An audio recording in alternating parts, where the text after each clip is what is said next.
Welcome to Natural 6. Welcome to Natural 6, yeah. Welcome to Natural 6. We're fixing my T-shirt. We're trying to... I had this whole... I don't normally plan intros, but I had like an intro planned. Well... And I was going to do... Should I show you the intro I was going to do? Yeah. I was going to go... And you were all going to be like, what's that? And I was going to be like, oh, don't worry. It's the secret sign language of the Temple of the Once Wild. And then I was like, there'll be too much dead air. This is quite a dangerous thing to do. Yeah. Maybe like the automatic music kicks in or something, like on the radio. You should have done this.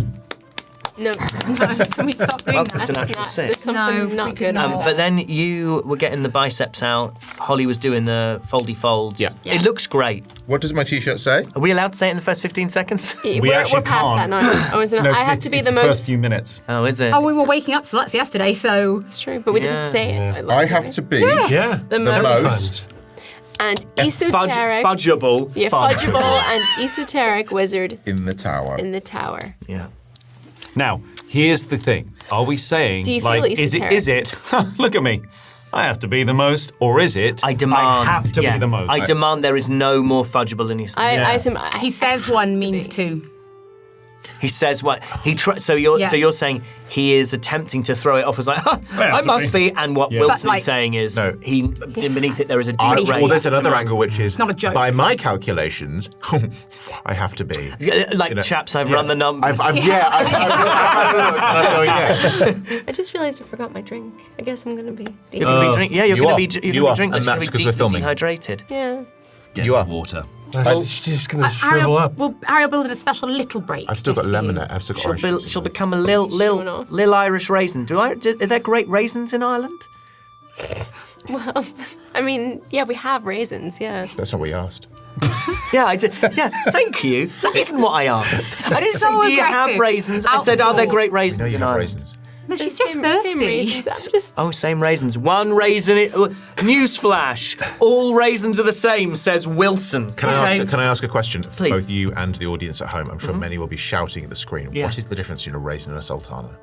Different type of grape. Yeah, I believe sultanas are white grapes. Right. And raisins are red. And what do we prefer? See, I prefer... I don't like grapes. I think do you know what grapes are... They even look weird. Grapes are awful. You don't like grapes? This is ludicrous. You're going after all the targets, of all the legitimate targets of the fruit and dry swell. I love grapes.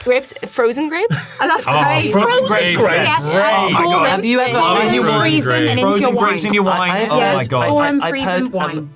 If you freeze grapes and then use a high-powered blender, you kind of create a grape sorbet. That's really delicious. Actually put a couple of teaspoons of that like on top of lemon sorbet. Oh, very like good. a frozen grape compote, like a grape granita. Very good. And if you've got really nice honey, like the honey Paul gave us, by the way, Music Paul makes honey. Yeah, Music Paul's mum makes honey. Put that on top as well.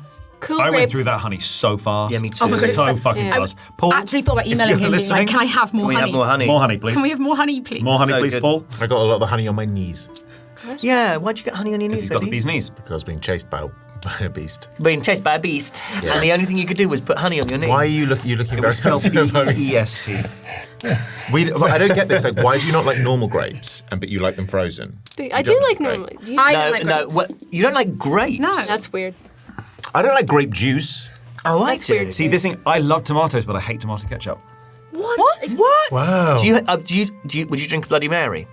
No, Not when I can't think of We a drink had that one at the feels airport on less the way to back me from than Boston, a and I was like, tomato-based. it does the Oh, I job. love a Bloody Mary. Anything with My mum likes Tomatoes. Bloody Marys. my cold wet. Didn't we You not mean have one? tomatoes? Did we not have a Bloody Mary? Not with me, no, because I would never have a Bloody Mary. Then what was it we Then who drank? drank a Bloody Mary with you? Who drank a Bloody Mary? lighter We fluid. had You drank lighter something that fluid was and like you got a stopped thick from going to substance Pabst that alcoholic time. drink on the way back. No, we didn't. We got margaritas. We Good only margaritas. drank margaritas Yeah. in Boston, pretty much. Do you know what? I think this is probably the most accurate chaotic energy that we would bring into an episode. There's a need to be kind of focused and stuff, but this isn't. This is the right episode. This is the right conversation. episode. This is the right energy for what's about to happen, I think. You can tell a day 2 of a 3-day bender. Yeah. Like Very So do you- talkative. And now it's all just... So do you think what's the predictions for the energy for tomorrow's intro?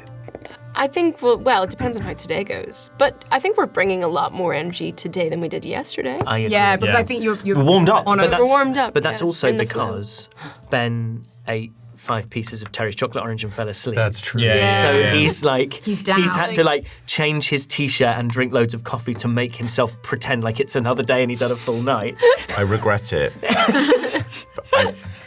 No, you don't. No, so you'll notice this. So those who are up with the lore, last episode I had a Terry's chocolate orange on display. There's one on display at the moment in Yeah, the so table. we are not filming these 2 weeks apart. No, they're filming them the next Yeah, day. we've not just left Just the chocolate and we're all pestering snacking on it. I had this and I didn't eat it because I knew it would make me tired. When we did Action Surge, Yes. those who watch Action Surge will see me eating a lot of Terry's chocolate orange and it was delicious. It was melted. I loved it. You'll see a lot of me rolling my eyes as if I'm having some sort of orgasmic experience because I love a Terry's chocolate orange. There was some on the table this morning and I had some and I got very tired and I had to go and have a little nap. After going back from Hobbycraft and After going- FaceTiming us in the show. Hobbycraft, yeah. As well. you- wanted to And go you'll to have to Hobbycraft. find out we what wanted, that well, we trip wanted was to get Hobbycraft because we wanted to get little eyes to go on the camera that you can't see. I'll put him in Discord, I suppose. I suppose. Tom took a picture.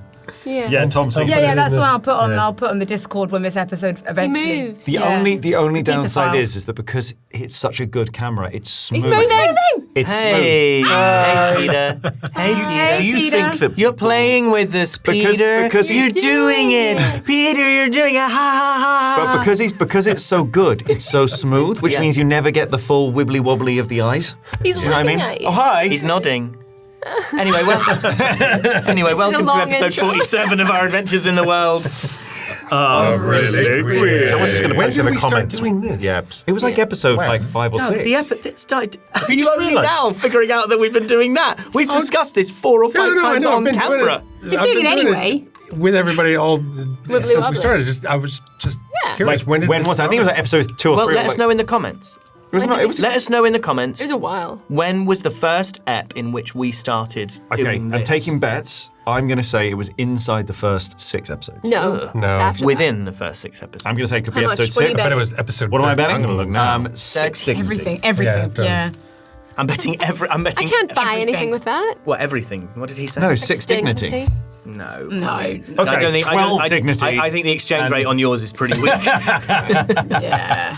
Your economy's collapsed, darling. Let's say hi to our heroes. Hello, I'm Aoife Wilson, and I'll be playing Dolly de Winter, the Tiefling Bard. Yar, I'm Alex Jordan, and I'll be playing the Kobold Rogue. Hi, I'm Doug Cockle, and I'll be playing Kelnis, the Dragonborn druid. Yes, and Hi, I'm Holly, and I'll be playing the human fighter, Elowyn Grenweird. And I'm Ben Starr, and I'm playing Radiant Thornbear, the elf wizard. Yar, and I'm Harry McIntyre, a mystical language, an unknown text, an unknowable manuscript. Shall we play some Dungeons and Dragons? Yeah!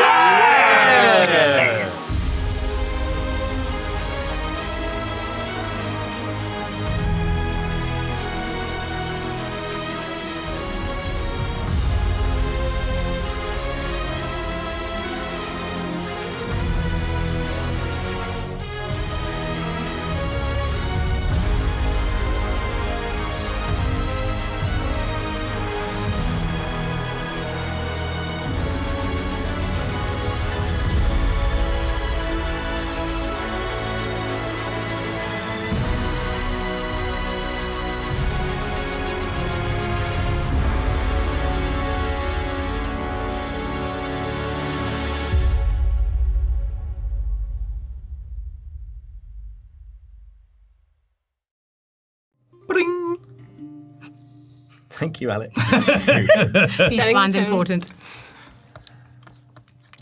Last time. Can't keep stealing that. I want something. Give it back.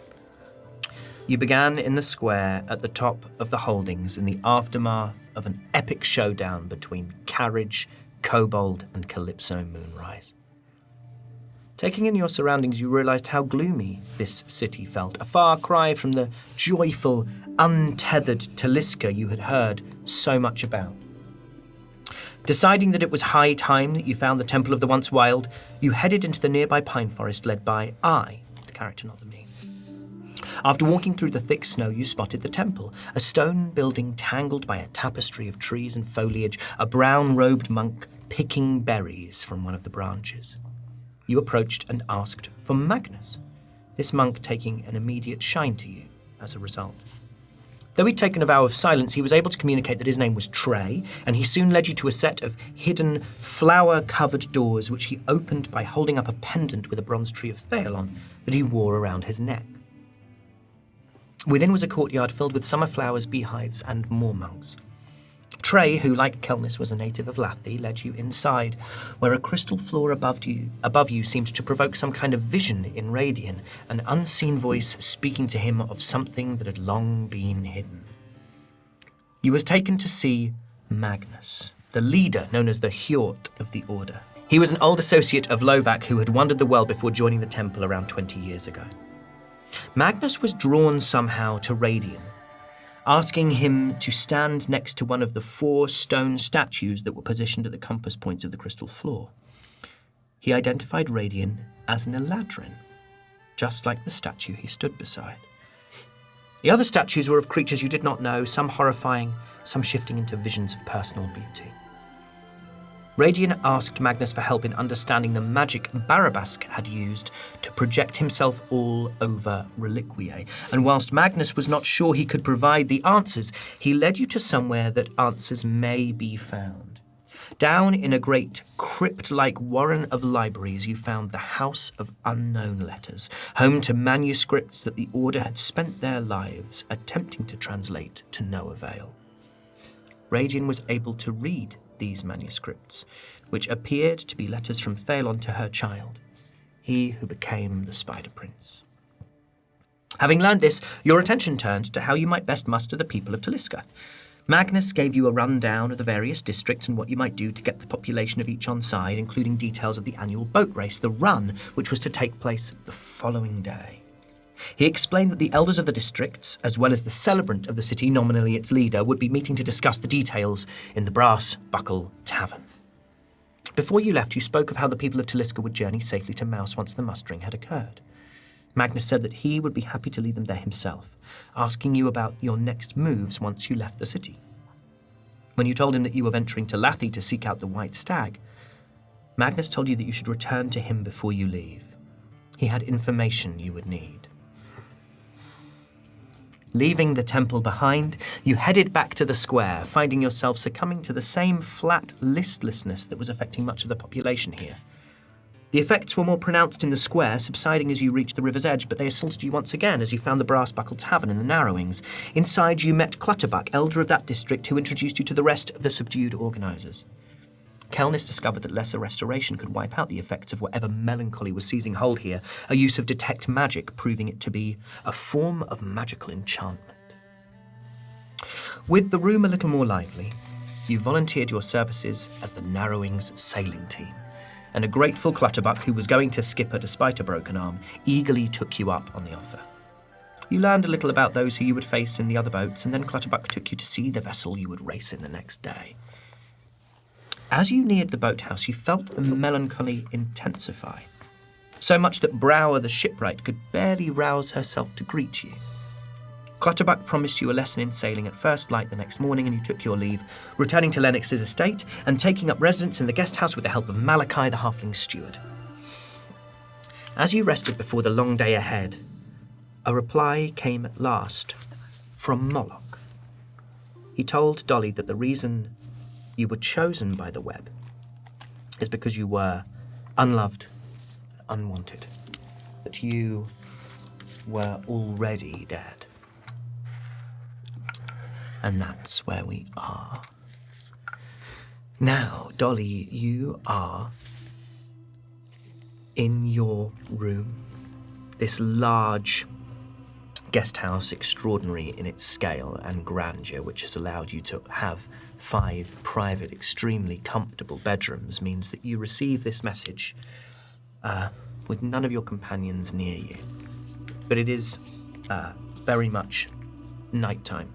Mm-hmm. You hear silence, and nothing but silence, as the last of these words of Moloch's echo in your memory and in your ears. Remind me what the wording was again? I shall indeed.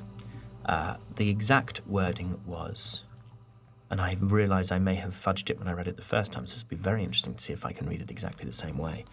Of all the flies, you were the ones least loved, the ones least cared cared for, those who would be least missed, you were already dead.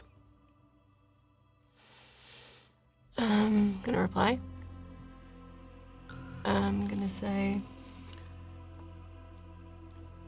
flies that easily rise above the flood.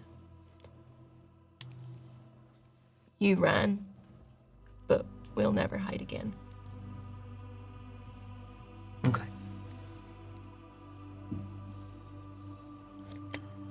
And do you want to sleep? I mean, I think it's going to be quite difficult to sleep after that. Because that's, obviously, I'm going to go, but that's quite an, that is confirmation, I think, of what she was worried about and had sort of like already maybe suspected in a way. So I think I'm going to get up and walk around. Yeah, like this guest house, I assume we have it to ourselves. You do. I'm gonna go outside. I'm just gonna go out, step outside, and take a look at just the city as it's sort of sleeping. Mm-hmm. And you see, as the canals and the rivers and the streams twist their way through the districts, you can see lights in houses. And although the city is dark, you get that same sense that you do during the day of the glow of colour here, although that colour is sort of diffused and dimmed by the night.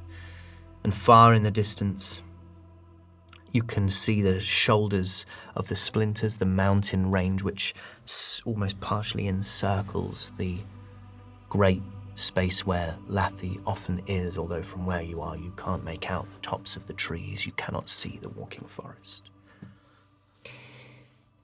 I think,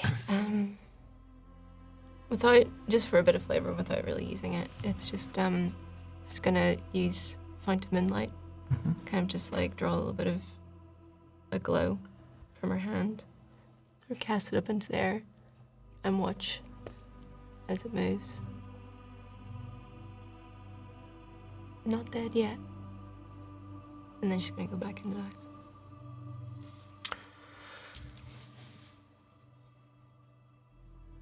Everyone else gone to sleep? Yeah. Nothing else to do. Elowen, can you roll me a wisdom saving throw? Nat 20. Woo!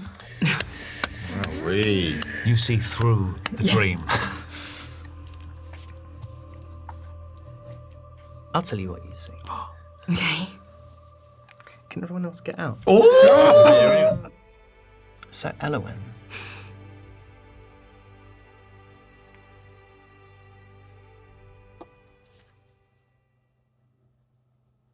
you dream.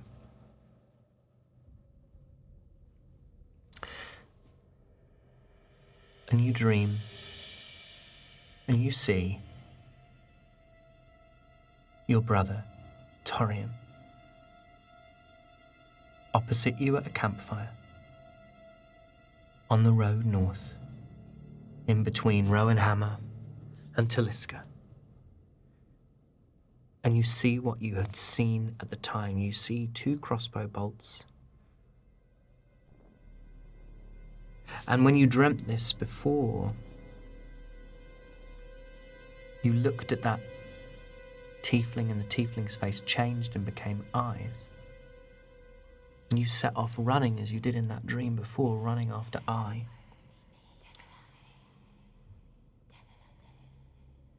And you're through the fire before the flames can even lick at the hem of your cloak. And I has turned, and he runs through the snow, and he's fast. He's faster than you. You're half blind in the dark. Your breath is as loud as the crunch of your boots in the loose-packed snow. And in the dark distance, you can just make out the sound of I's footsteps that are lighter than yours and swifter than yours. And you know he's not leaving a trail. You can track, you know there's nothing for it, and you pull the great sword from your back as you run. And as you pull it, it sings in the snow. A single note that cuts through the dark and the silence like the chiming of a bell. You swing it behind your head and you loose it hard towards the fleeing noise of his skittering feet. And the sword turns, end over end, and then you lose sight of it in the dark. And there's this imperceptible breath of silence, and then a shrieking cry, and the sword connects. And by the time you arrive, Ai is trying to crawl through the snow. Trail of crimson that corrupts the white around him. You pull the sword from his back, his reptilian blood streaming along the waves, the curving of the blade, and he rolls onto his back, a cloud of breath that's misting. It smells of iron. He's trying to speak, perhaps to tell you why he would do this, why he would kill those you love, why he would force you to take his life. And then you feel a hand on your shoulder, and Dolly is beside you. And you look at her, and she looks at you with a look of calm clarity. And someone's at your hip, and you look down and it's Ai, looking up at you with all the honesty and unadorned fondness and sense of service and self-sacrifice that you've observed in him all this time. And there are more footprints and more footsteps. And Kel is there with you, wise and gentle in moments that you need gentleness, and resolute in times you need strength. And then Radian is there, and he shrugs, and he looks at you, and he smiles, and you are struck by a knowledge that you know that these people would rather hurt themselves than hurt you. And as you look back to where I lay, bleeding in the snow, Ai's gone. It's the red-skinned tiefling that fired those bolts. And you wake up. Okay. And we're back. Honeys, it's morning. It's morning in the holdings, and before we go any further, I'd like to explain a little mechanical tweak that we're going to do. Rather than have you roll and potentially fail wisdom saves for this sense of melancholy all the time, which I discovered in the session yesterday would get a little bit boring after a while. Instead, I'd like you to just keep a little tally of how many saves you fail, and if you fail 3 in a row, you'll start to get affected by them. Okay. And I think we're going to say that sort of represents your kind of hardiness above the general population, and the fact that you are sort of more emotionally resolute. You've been through an awful lot, but also that you have started to acclimatise to this sort of strangeness of being here. Mm-hmm. So if you fail... What's the DC? You don't know. Oh. Doggone it. He'll tell you if you Oh, fail. yeah. Duggar, it for me. I don't want to know. That is not how we do this, Duggar. So we can make up numbers. Yeah. The DC, not 20. Yeah, no, times. hey, What? stop! I don't want to let you know. It lets you know that I've got Yes. nothing written down if I tell you what I've got. I rolled a 3. Does that win? You win the game, yeah. So you can you all roll me wisdom saves, please? You tricked me. Okay, so here's what happened. Wilson's been rolling absolute stink, so like the champion gent I am, I gave Wilson all of my dice to roll, all my lovely D20s, and she could pick whichever one was rolling best Which for one her. did you pick? She picked the one that was rolling best for her. the Dispel? Which is my first Dispel dice that I So bought. nice. Spell dice, sponsored. And now they're rolling badly for her, and she's angry with me. Is it the tray? Do No, we need to talk? it might be the tray, because honestly, Because it's my right, so I tray. rolled, I don't know how, like 5 nat 1s. I will allow you session. as a one-off to re-roll in that other tray. let's test. But if this doesn't work, Or you miss. What was it? 3. I'm just cursed. So what do you have today. to wisdom saves?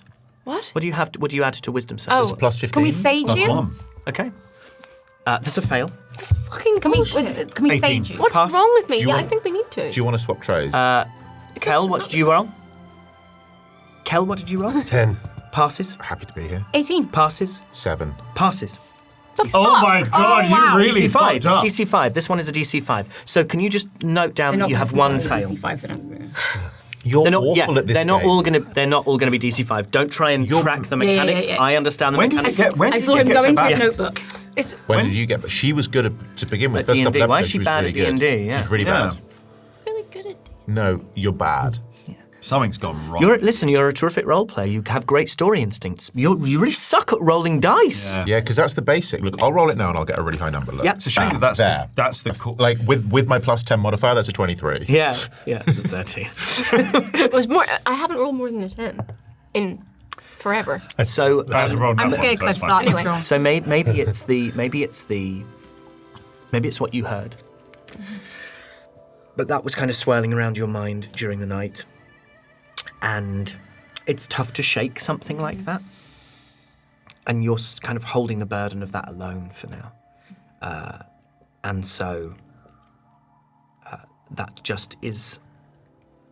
It's hovering on the edges of your vision. It's like something that is just almost like in your peripheral. It's not at the forefront. It's not dominating you, but it just is an awareness that you have of your own capacity to be numbed, your own capacity to feel very little. It's a nice way of saying she rolled really badly. Beautiful. The dice know. The dice know. know, and I weave dreams around those You numbers. do. It's just before first light. The floor is yours.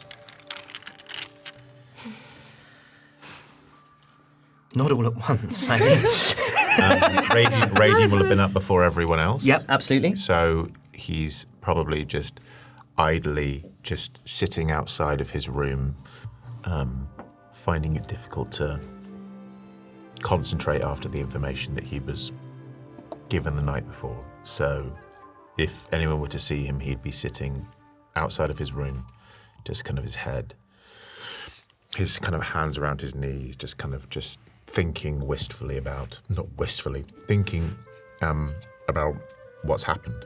Is that, there's this sort of long corridor off which all these various rooms are set, and there's a kitchen and a pantry, and then there's this sort of large sort of living area, this large chamber with these windows that look out over the city. Is that where he'd be, or would he You have know taken what? himself I somewhere think maybe small? he'd start there. This is probably before people get up, and he's just going to go and have a little bit of an explore of the house, like the Pevensey children would when they first. You know. Yeah. We've got all of the war to be here. You'd like to explore the guest house, or you would like to explore Lennox's house? I think he's just going to go for a little wander. Why not? So just kind of start in the guest house and then just go for a wander and just see if anyone's up hanging around. Roll me a luck check. Let's see if anybody Please. is awake. An 11. An 11. So you see a Wardrobe. wardrobe. A very plain wardrobe. Lots of fur coats in it. You go out onto the... this house is made of dark marble, the guest house too, and you stick your head into the various rooms of this guest house, the areas that you've been in before, and nothing's changed. There hasn't been anything sort of laid out or prepared for you. And as you walk out into this courtyard in between the guest house and the main residence, you see someone walking towards the guest house. It is a kind of slightly hunchbacked lady, a female human, probably in her 60s or early 70s. She walks carefully, the way in which people do if maybe there's a little bit of frailty starting to creep in. But what she has is a big wooden tray with a cloth laid over the top of it. You can see from the undulations in the cloth that there is something beneath it. And she's walking towards the guest house and walking towards where you are. Mm-hmm. So she's walking in my general direction. She is, yeah. I would walk towards her, and I imagine she'd walk to me. And as she does, I go, "Who's that for?" As for you, you're staying in the guest house, are you? Yes. Right. Wanted to bring some breakfast things for you. Thank you. How many people live here? Drow, just the master. And then, of course, us, what make our home in the estate. It's a big house for one person. Well, it used to be very full. Parties and guests and travellers. Always had a bit of an open door policy, does the master, but these last few weeks, not so much. Does he have any family? If he does, he don't speak of them often. Heard about a cousin once. It's got to be quite lonely. He seems pretty chipper most of the time. Lives to, entertain, does the master. No, but I don't know. People who come and go in a house, it seems very transient. No kind of really meaningful relationships that come and go. What's he like to you? Does he treat you like family or treat you like staff? Roll me persuasion. Let's see how willing she is to talk about the sort of relationships that she has with him. No, that's like a 9. He's always seen me right. He pays well, and as long as I do my job, speaking of which, best get these in to you. I used to live in a place like this. An estate, did you? A little bit. More subdued than this, but yeah, I did. For a time. And were you lonely? If you don't mind my asking, so. At the time, it was very lonely, yes. Didn't really see many people. We didn't have many parties, though. Wasn't exactly the partying type. It wasn't as well kept as this place. Well, the master likes things just so, and we are paid well to make that happen. She sort of gestures out to this. I mean, it's beautiful. It's really beautiful. It's immaculately clean. The trees, the hedges, there's not a leaf out of place. Everything is just so. There's this gorgeous fountain with a tree in the centre, an ornate stone tree, and the way that the water kind of pours up out of the spout of it, it makes it look almost like a weeping willow, like a constantly moving, shifting set of tree branches that are rising out of the trunk and then falling down. Is he up?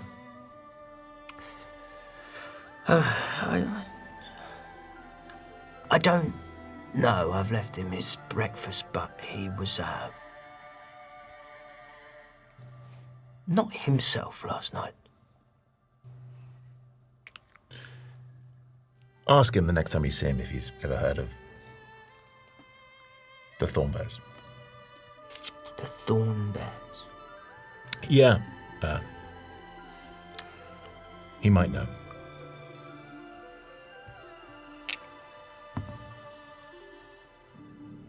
$18 on the die.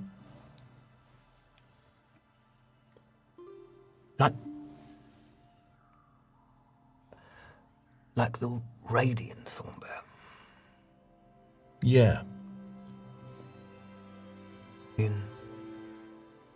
That name well known to many now. For certain reasons, but before, that family had renown as well, as far as I'm aware. I'll ask him. It'd be good to know. I'm just doing a bit of research at the moment. Well, she sort of gestures with the... I best get this in. Yeah, obviously, of course. Excuse me. And does that thing which sort of sideways goes past you and opens the door with her foot. And you watch. She's in her 60s. I'm just watching. You okay? Yeah, I'm fine. And you see her disappear into the little kitchen, which is the first door on the left once you get to Right the back guest into house. that role on the estate. I'm going to look towards the house, consider going into the house, and then realise that I'm very, very hungry, so I'm going to follow her in. And as you get there, she has started to...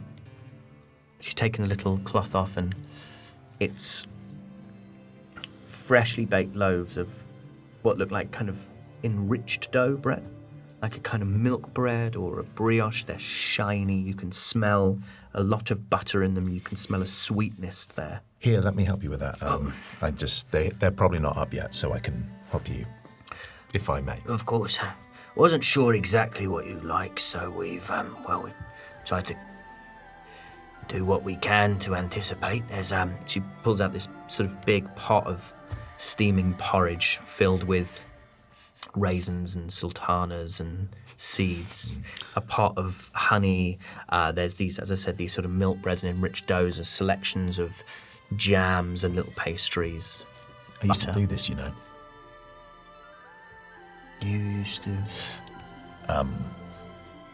This was help around the house. Roll me persuasion or deception, I don't know which. It's a 9.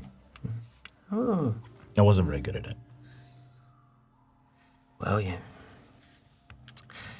Takes a long time to understand the dough. It's a fickle thing. Changes with the season, of course. How long it takes to prove, the humidity, the water, the ratio. Do you like this? Do I like what? Doing this? Yeah. I live comfortable. I've always been better with my hands than I am with anything else in particular, so... Why do you ask? I always wonder. People who do what you do, working for other people, seemingly whatever they want, whether it makes you happy. Doing things for other people.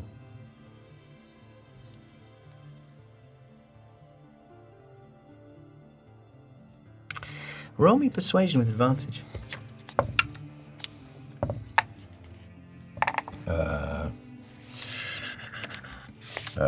18.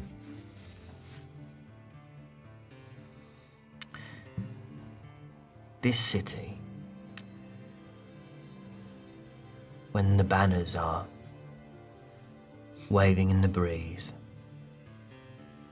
and the songs are being sung and the narrowings are thick with people and there's corks popping and wine being poured in the holdings,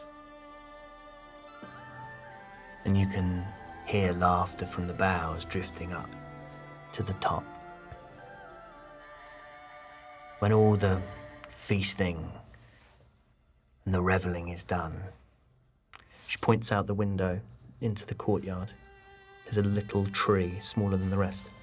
I sit right there and I look out and I think I wouldn't be anywhere else in all the world. Oh, I smell porridge. Oh! Good morning. Good morning. Come in. And Is that porridge that I... Oh, yes, it is. Please help yourself. There's... Oh, with raisins as well. Hey, Radiant. Hi. I just helped myself to a yeah, bowl of porridge. yeah. Bread This bowl. is Steve. Steve, good to meet you. Hi, nice to meet you. I didn't catch your name.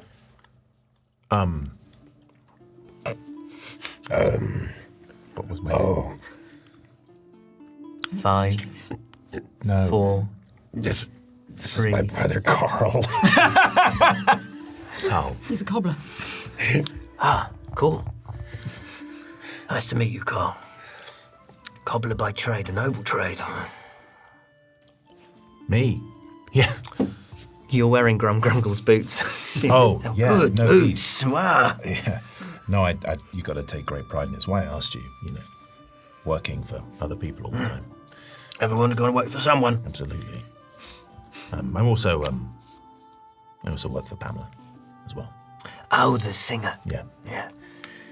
I've heard stories. Master was very excited to have such a talented singer within the estate. In these hard times, you've got to be a multi-hyphenate, you know. Diversify or die. Absolutely, yeah. Great with shoes, great with fiddle. You play yourself, you play do. the fiddle. That's marvellous to hear. That truly is. Yeah. Been a while since we had real music. Do you play? I dabble. I have a fiddle, of course. I can lend you mine. That'd be lovely. Unless you've travelled with your own. What? No. Oh, well, thank goodness I was here. I left it down in the narrowings. No need to go back for it then. How long have you played? All my life. Wow. Why are you laughing, Steve? It's good porridge. Steve plays the flute. You're really good at it, aren't you, Steve?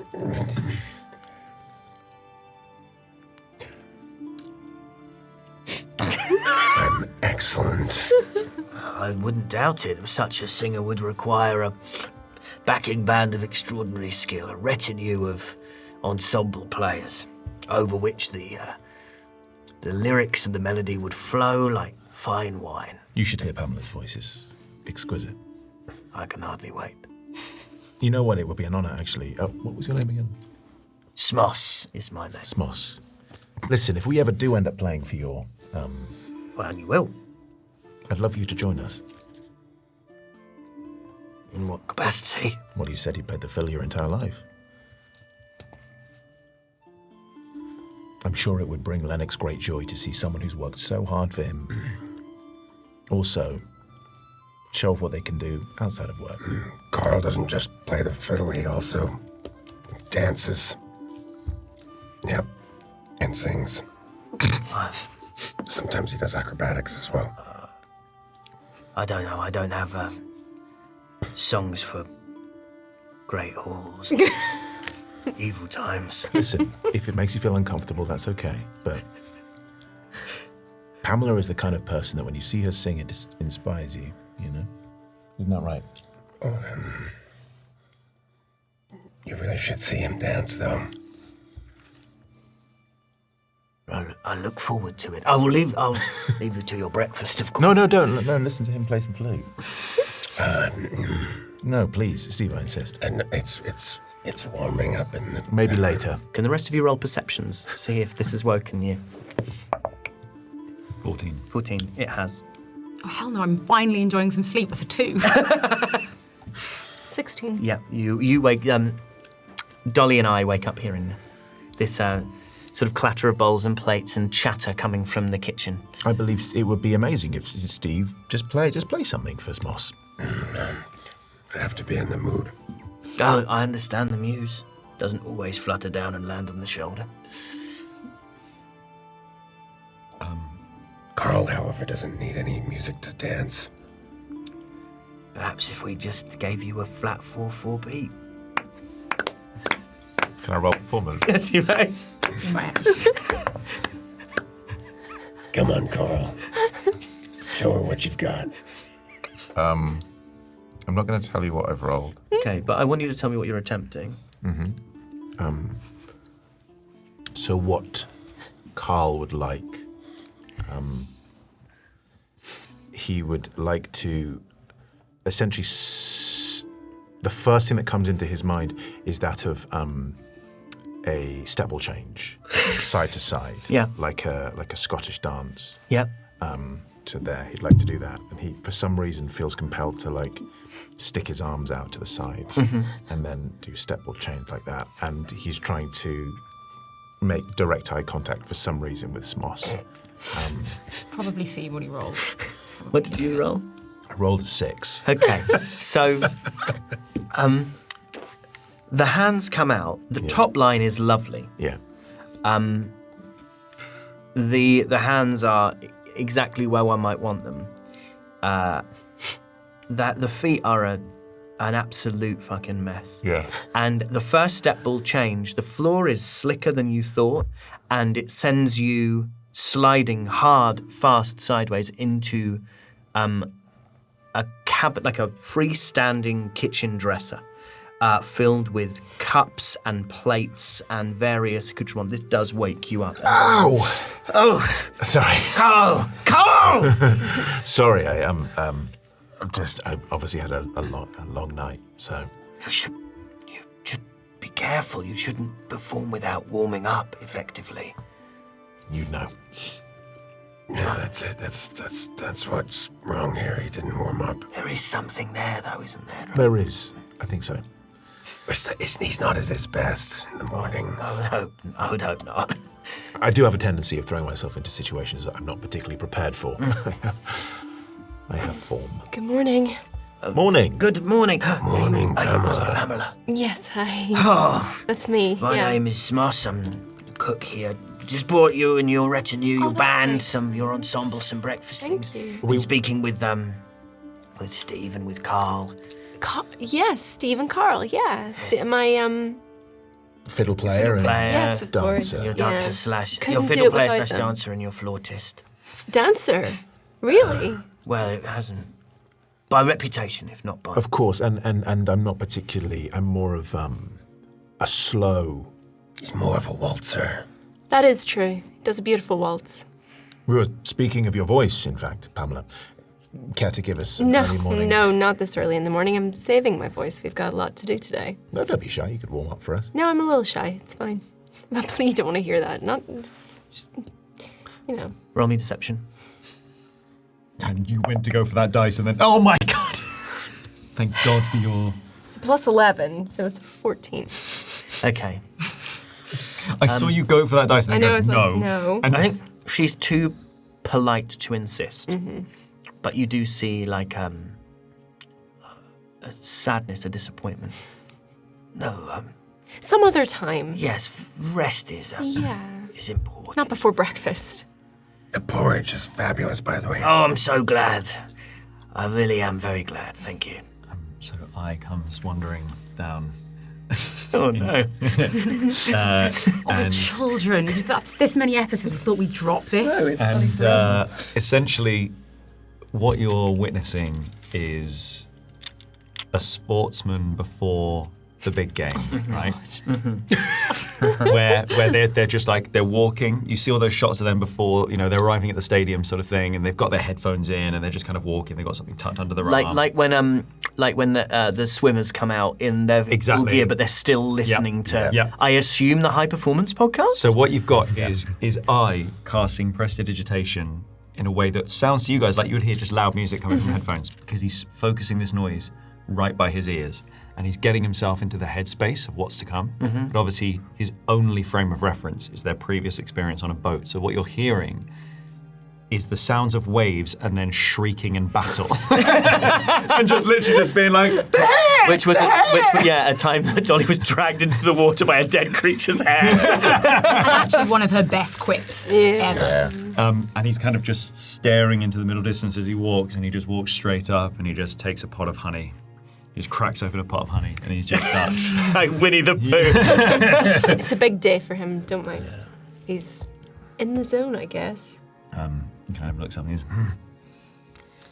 Energy, good energy. Pleasure. We didn't say we're actually competing in the The run. No. Not to be confused with, it's actually on boats. Thank you. Yes. Yes. Why are we continuing this facade of being a band singer? Everybody's going to know who we are by the end of today. Kelness, don't say that out loud. I mean, Steve, don't say that out loud. Well, I will. If you're going to be, who are you competing on behalf of? I just sail. The Narrows. Oh, Yeah. well, They scooped us up. well, with the greatest respect, I hope you lose. And I she is quite scoopable. She gives a little bow and she just heads off. That's Goes fair. back into the main house. Ready for today? You should all get some of the honey. It's very good energy.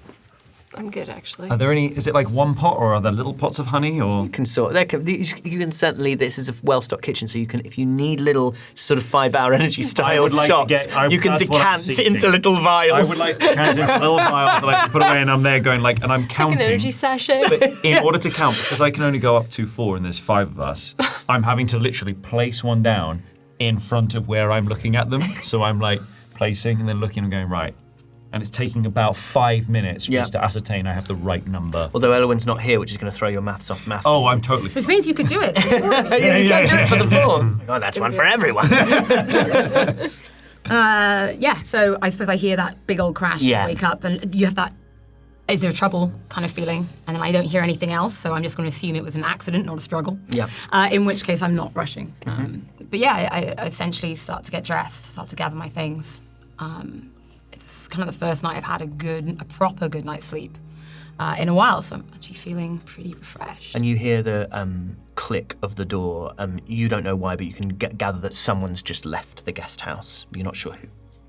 So I turn around, I sort of grab my dagger off the bed where I was sleeping and put that back at my hip.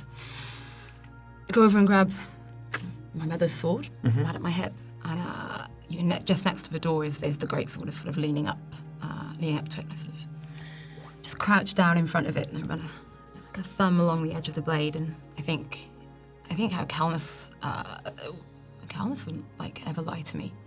Out of everybody, I think Calnus has always been the most truthful. And I just think about how in that fight, when Torian was on the floor, I ran off.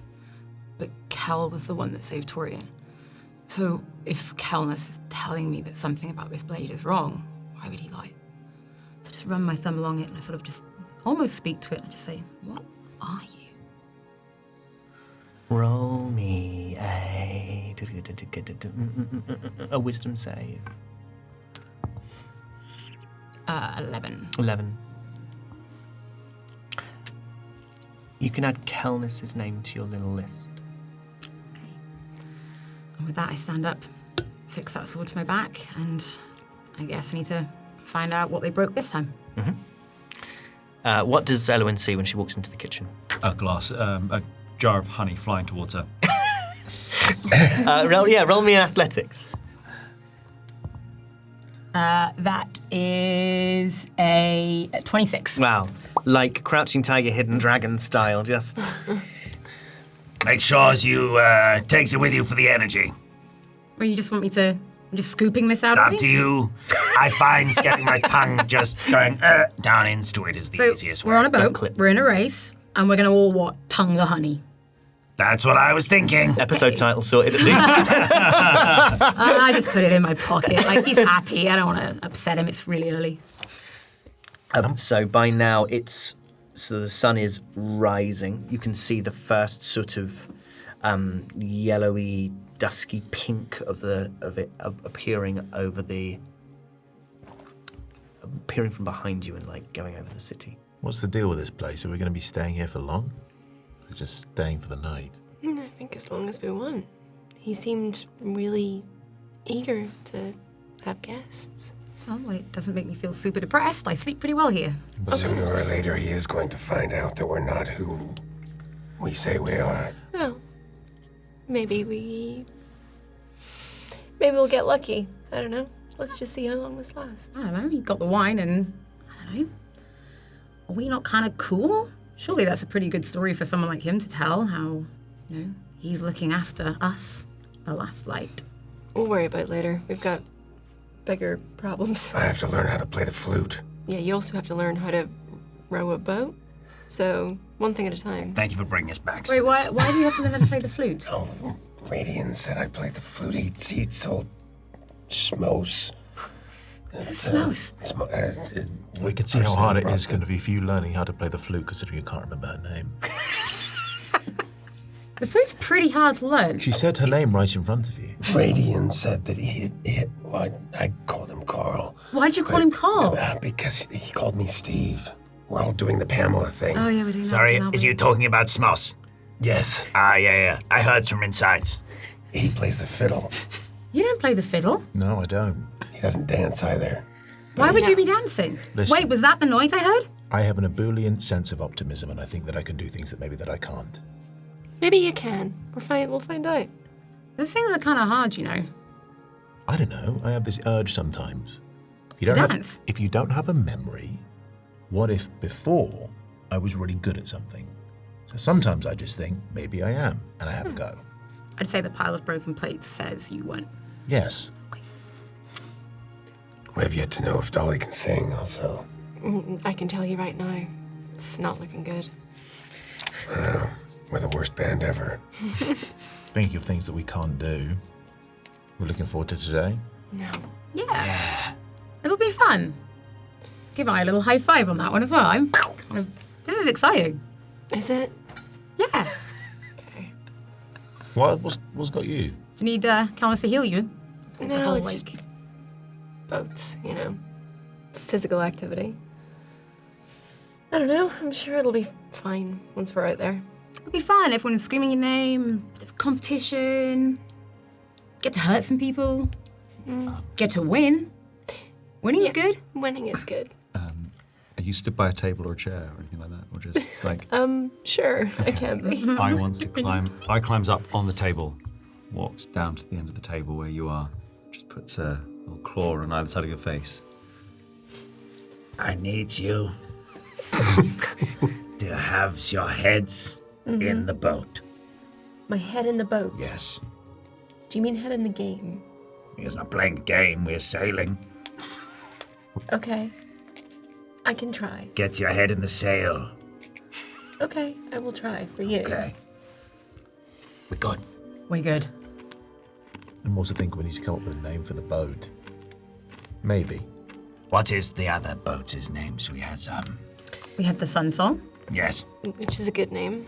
Gilded Lily. yes. Which is a little bit, you know, I mean, you're gonna name the boat after yourself. The Shive. The Gilded Shy It's a Song. Shive. Anyway, If we as a boat's made of different parts of other boats, maybe we just takes all of theirs names and we call ourselves the Gilded Shive Song. or it's a swan, right? Or a goose? It's a goose. Okay. The Ganders Grace. Yeah, that works. I does not know what those words mean, so it just sounds nice. You're the one who's good with words. The Ganders Grace. Sounds good to me.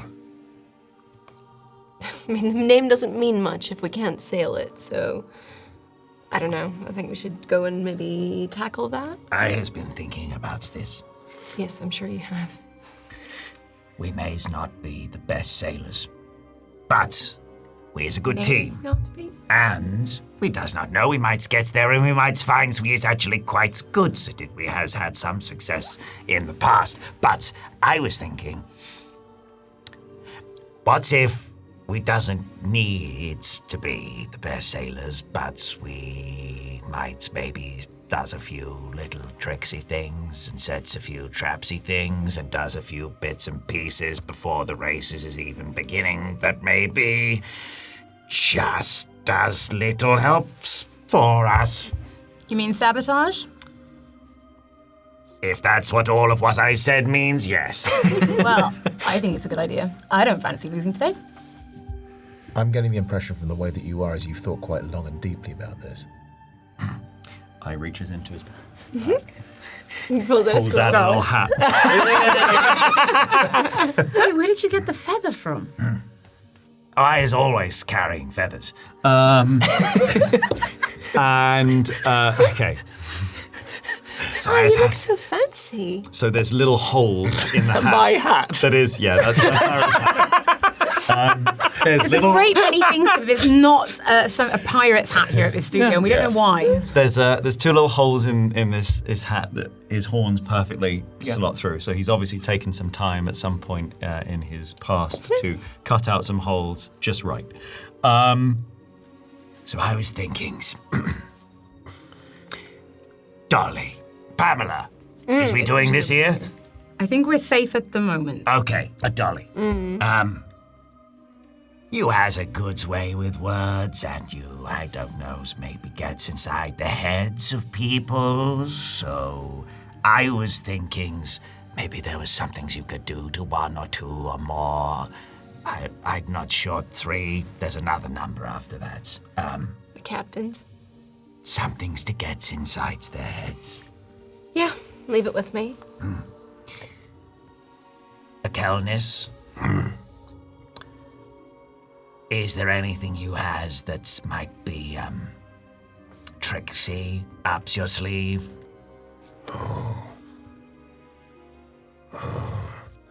I have a spell that might get us where we're going a little bit faster. Okay, I likes. And Eloin. Hey, look, I'm just strong, I know how to swim, I know how to sail, and I actually want to be in this competition. I has a thoughts. Oh no. You is actually quite surprisingly good at sneaking. I'm okay. You is strong. Yes.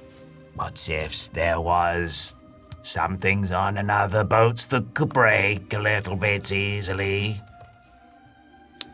Hey, I'm, like I said, down for a bit of friendly sabotage, as long as we break the boat and not any of them. Iradian. You has many, many things that you can do in your sleeve.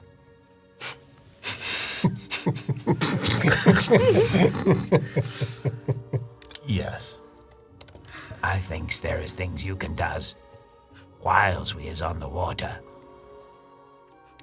I will put my mind to good use. And I is thinkings I can maybe sneaks on board a ship or 2 and covers some oars with some grease.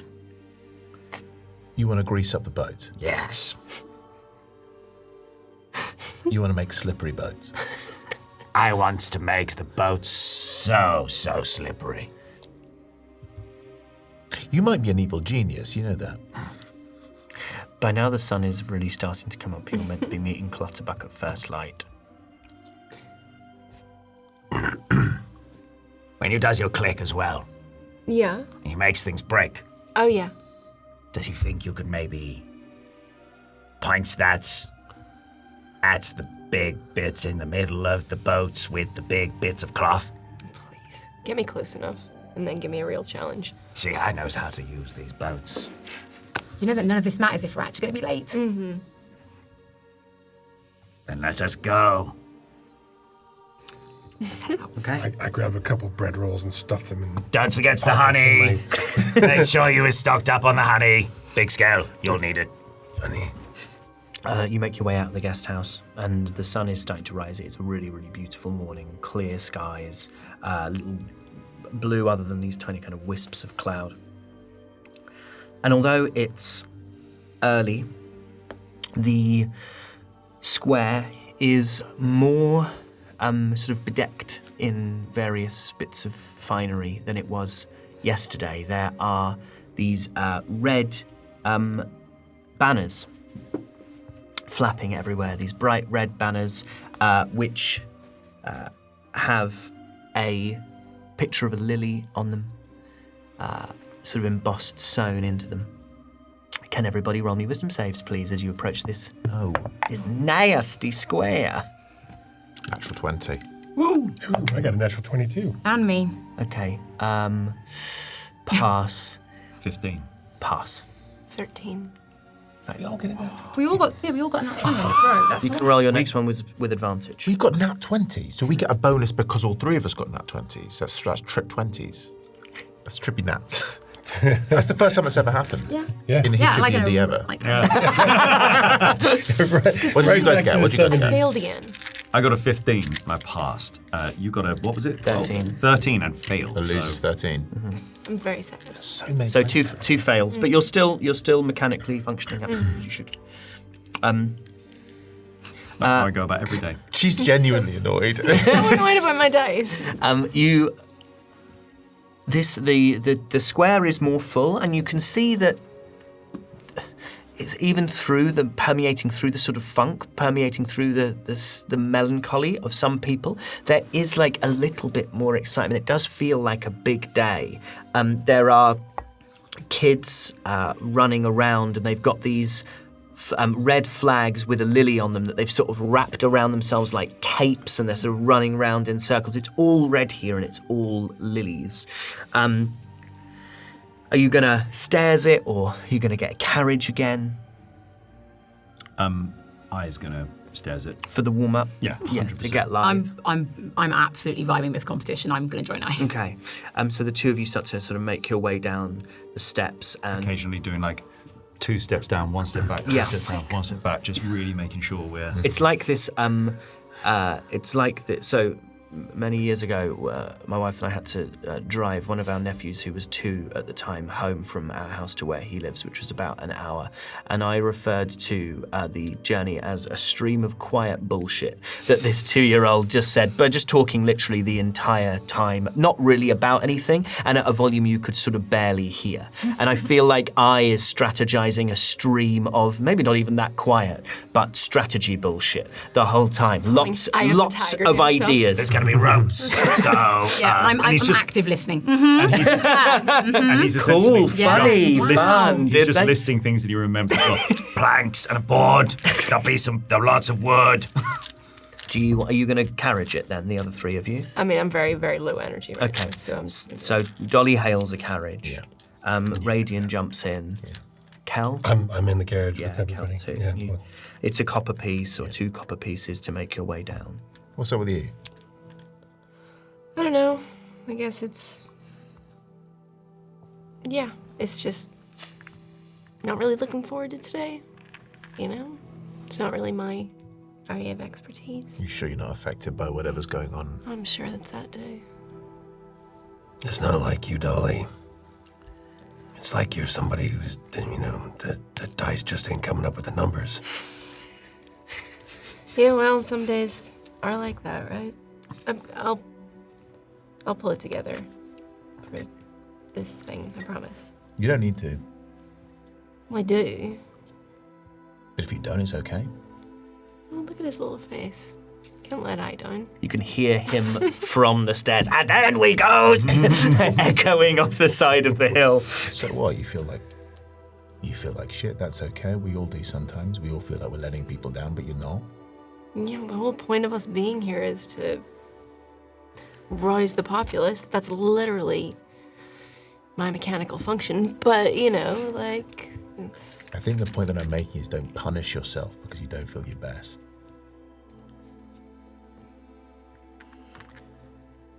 Yeah. I don't know. I guess it was stuff that we learned yesterday as well. It was just a lot. But we can talk about that later. And you make your way down to the bottom of this hill in the carriage where like when you see people going for a jog and they have to press the traffic light and they keep jogging while the traffic light is, like you've got down there quicker, both of you, than they have done in the carriage. The carriage was quite leisurely, it's early in the morning, it's run day, so no one's really in a mad rush because it's going to get so busy later. Something that I kind of keep wanting to mention is that when we do a long rest, I think it's part of the morning ritual is that he basically does the thing to summon you. That's totally like it's fine. just a Totally happy for that to have kind happened. of unspoken thing I think now. Yeah. You is also just trying to... Yeah, you is just You has a hat? that I made for him. 100%. Yeah, he's lined up that feather like you wouldn't believe. That's actually one of Yu's spectral feathers. yeah.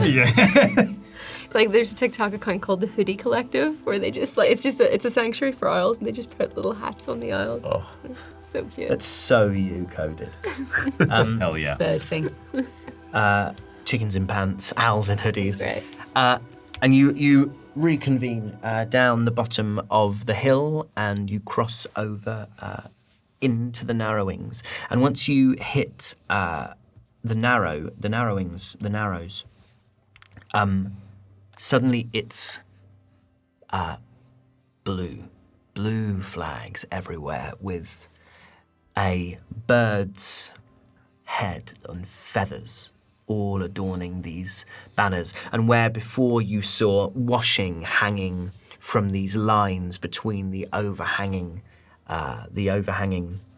houses and people calling out to each other, now you can see as the narrowing starts to stir, the people winching up these banners, these flags, the city, the smell of fish that you get around here is kind of being overtaken by spices. There's like the smells of mulling spices, cinnamon and clove and nutmeg. Although this is a city that isn't wine heavy, ciders and various other mullable drinks are being prepared in quite serious quantities. There are people laying out stalls all along the route that you can assume that this race is going to take. Candied nuts and popcorn, all these sorts of various little snacks that people can enjoy. People jostling for, vying for position nearest the canals and the little waterway so that they can have the best view. And you you get to the brass buckle. So as you get past the brass buckle, can everyone roll me another wisdom save? 18. Passes. 27. Yeah, passes. 17. 17. 21. 21, and you will roll those with advantage, right? No. You passed anyway. You passed anyway. Yeah, I mean- I would have rolled again if I needed. 19. 19! Hey! I'm going to say that's a substantial... I'm not going to tell you what the DC was, but you cleared the DC by more than 5, so you can wipe one of your fails off. So you're back down to 1 fail. You feel it sort of lighten a little bit. And you approach the... You're going to hate me. Can you all roll one more? Because as you get to the shipyard, the little shipwright boat place where Clutterbuck is arranged to meet you. 10. Fails. 15. Fails. 25. Passes. 15. Fails. 23. Passes. Does we really actually want to does this? Hi. Feels like I might have got a bit too excited, I don't know. You knock on the door and Clutterbuck opens the door. She opens the door really slowly. Oh yeah, you're right. Morning. Sorry, I was going to show you the The boat. Yeah. Mm-hmm. Great. Yeah? Is it Yeah, great? great. We'll do that. We'll Did you not sleep well? Are you sure you know how to? I mean, we'll figure it out, Yeah, right? because it's just I embarrassing. pat him on the shoulder and... Her. Oh, her. Yeah. Buttercup. Clutterbuck. The fact you have the highest perception is like really staggering. It's the difference between Kelnis is an example of the difference between hearing and listening. Kelnis hears everything, he listens to nothing. He sees everything, he observes nothing. Hey there, Buttercup, my lad. I cast Lesser Restoration. On who? Clutterbuck. Clutterbuck, suddenly, like, life in her eyes, she goes, I feel awful in here. It's always worse in here. In this building? Yeah. It's weird. We did tell them about the spells when we were in the tavern, didn't we? So, Yeah. I'm sure we discussed it, yeah. Yeah. Ah. Well, thank you, Kelnis. Nice to shake it off at least. Right, let me show you to the vessel. It's always worse in here. Some places it's just a bit heavier than others. She takes you out onto this little jetty where your boat is lashed up.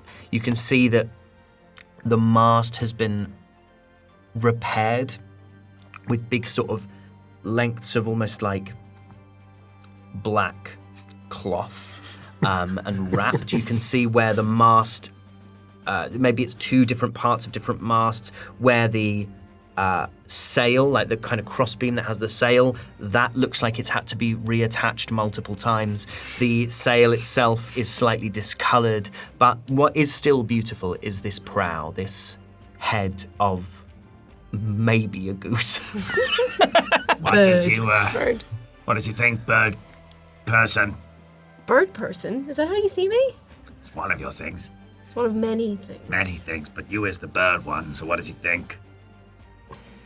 It is a goose, isn't it? It's a strange choice. But yeah, it'll be good. It's not a goose. It's the gander's grace. Oh, are we? Grace. Oh, I like that. I like that. Eloise. I mean, awkward if you didn't like it. Well, in that case, she holds up a little sort of pot with white paint and a brush. Would you like to do the honours? Gestures to the... Sure. And I will. I'm going to attempt to, I guess. Roll me... Have you ever... I have to check. Has Elwyn ever painted the side of a boat before? I mean, that's very specific. Yeah. So let's go with no. Okay, sure. Just roll me a sleight of hand check then. That is 21. 21. It's like cursive. You do a really... Yeah, Suddenly, all that expensive education, the fact you had a live-in tutor really, really comes back to benefit you. Good. It looks beautiful. I'm so proud of myself. Fantastic. I doesn't know what it means, but I likes the way it makes me feel. Well, that sounds like a good omen. I have to say, I feel better with you here. I feel like there's a little bit of a chance of something. I should show you how it works. Right. And what she does is she leaps onto the boat and she stands with her sort of bandaged arm closed into her side and she holds onto the mast. And she explains how these mechanics are going to work to you. Essentially, there are multiple roles that you can fulfill on the ship. I've printed these out for you so that you've all got them. Nice. That essentially, your boat can move a D6. And as you move along the river, that D6 that you roll is related to sort of 1 or 2 or 3 or 4 or 5 or 6 sort of increments of distance. We'll call them feet, but really that would mean this race was incredibly short. But we'll refer to them as feet, even though we don't literally mean Units, feet. there you go. Units of measurement. If you roll really high on that D6, you will be able to pass completely unencumbered and sail that full distance. If, however, you roll low or middling, there might be some things that get in your way which require saving throws to be rolled by whoever is the skipper. At the beginning of each turn, the skipper, the person steering the boat, will roll to make sure they can keep it on course.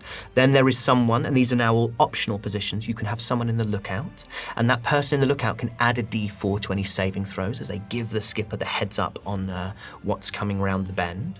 Then you have 2 places where oarsmen can be, or oars people, I should say, for the women. The people on the oars are able to roll some checks, athletics checks, and increase the speed of that boat. And I'll tell you how the speed increase works in a moment. And then essentially you have a sort of person who can flit around the boat. If your boat takes damage, they can choose to repair it or attempt to repair it. If they wish to cast a spell, or if they wish to use one of the sort of slightly broken-looking harpoon guns that sit either fore or aft on the boat, they can do that. Now,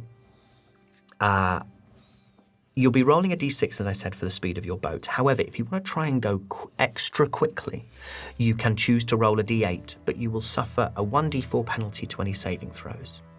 If you want to try and go slowly and be extra careful, you can only roll a d4 for your speed, but you can add a d4 to your saving throws and therefore hopefully soften the blow of the worst excesses of them.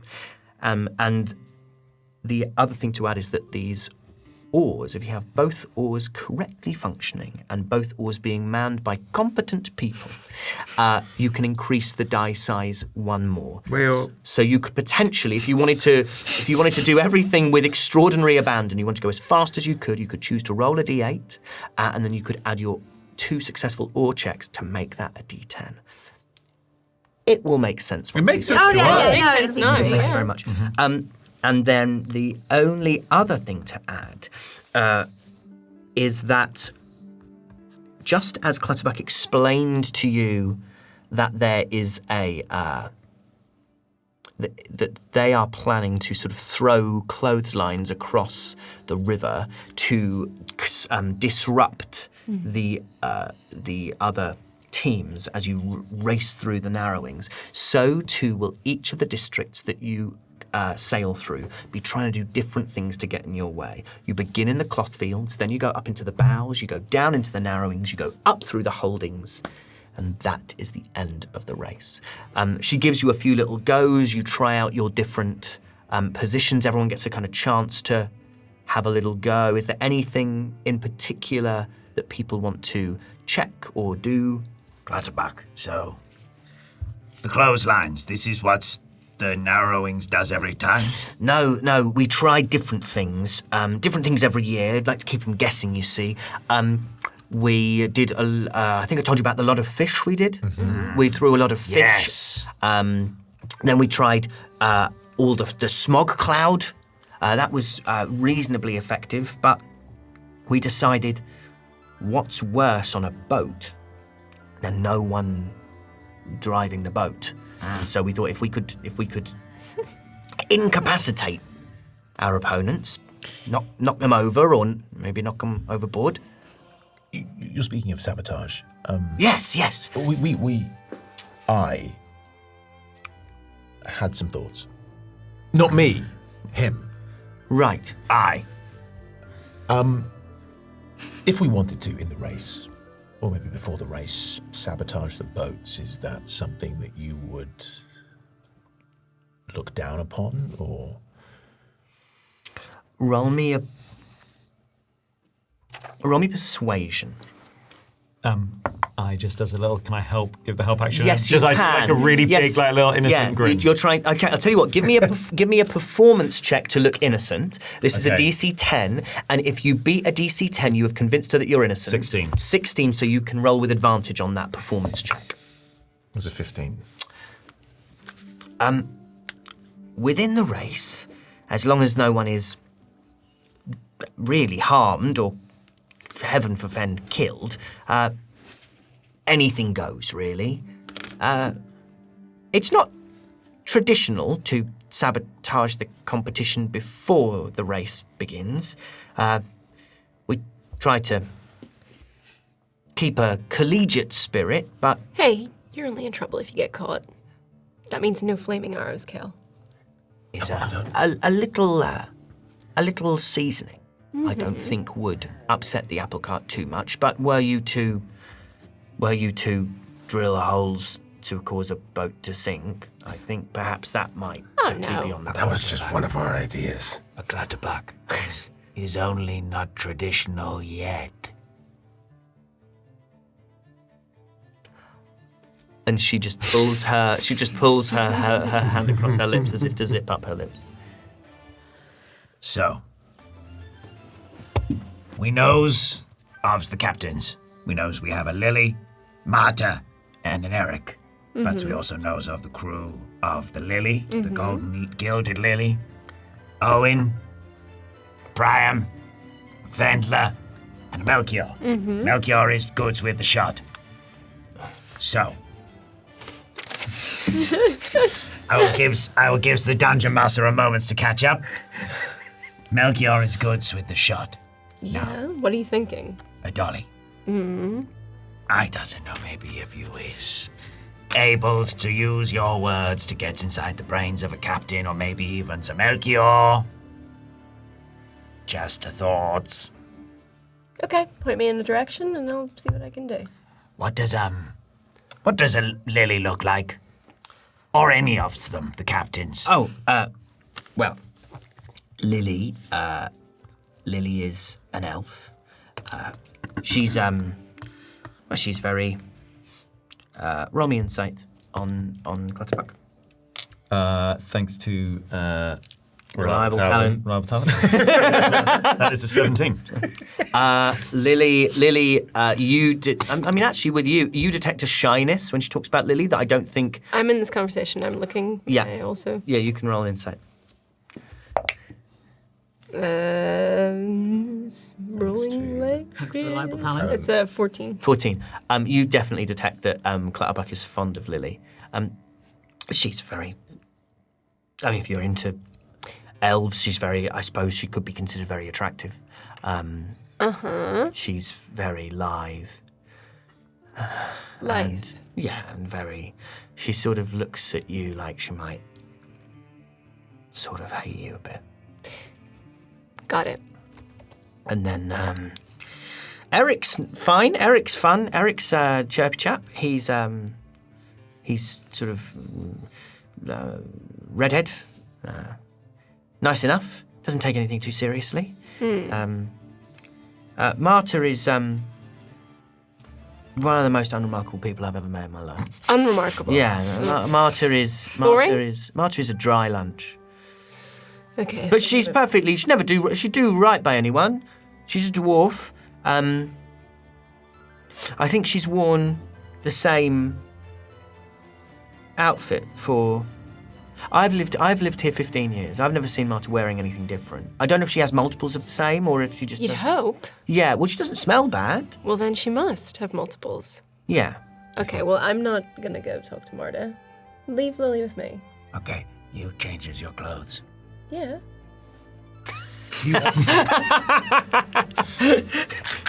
Okay, we'll talk about this later. Okay. You do wash though, right? Yes. With water? I don't know the DMs are flying. Lizard dust, like a dust bath. Only in a field. Just- Goods. Okay. The Countess. What if you was able to go and do some spying as a creature? Oh. And what am I looking to discover? More about the crews of other ships? I can do that. Nedwin, Yep. I thinks it might be tricky to break stuff without drawing attention. Fine, I won't break stuff. No, I wants you to, but Oh, we are going to break. Okay. how does we think we can does it? Clapback puts her fingers in her ears and walks over to the other end. Yeah, we're going to have to go to their boats. We're going to have to find their boat houses Yes. and get inside, and I guess we'll just see what we can break. Countess, why doesn't you turn in? Can you does a bird? I can do a raven. What if you searches for the boats and reports back where we needs to be? Okay. How long do we have? Not long. Clatterback! Clatterback! She pulled fingers out the ears. Yeah, How longs does we have? maybe an hour and a half, and then it. So I doesn't know what that means. Is that That long? may not be time not enough that to do long. anything. I think it's best if we improvise on the day and hope that luck's with us. This is the day. I know. In about an hour and a half. So we gotta get moving. This boat isn't going to drive itself to where it needs to go. Maybe when we get there, we are quick and swift with our movements to try and do the things that we need to do. Question. Do you drive a boat? Yes, Okay. I thinks. I's only done it once. And let's hope it goes better than then. I thought that last time went very well.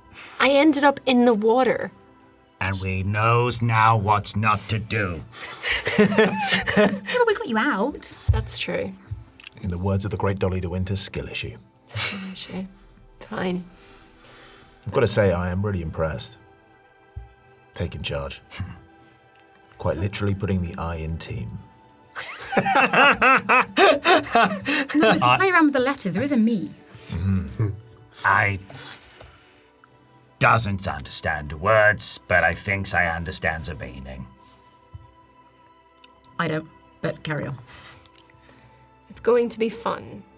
But most of all, people are going to enjoy it, which is what we're here for. Let's not lose sight of the entire point.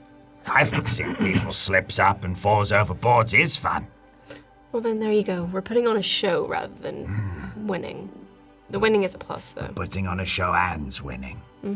As you're stood on this jetty, you look out and you can see across the waterways to the kind of various other points, and you can see that the crowds are really starting to gather. You can see just through the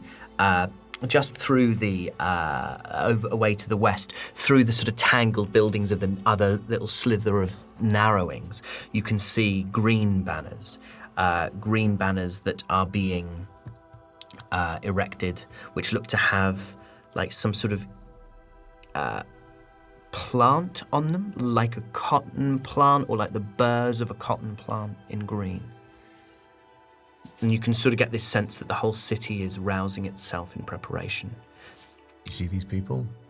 Every single one of these people is someone we're going to have to convince to get behind us, and today is our first chance of standing in front of them as the last light. They will have heard stories about our deeds of heroism, but this is our chance to show them.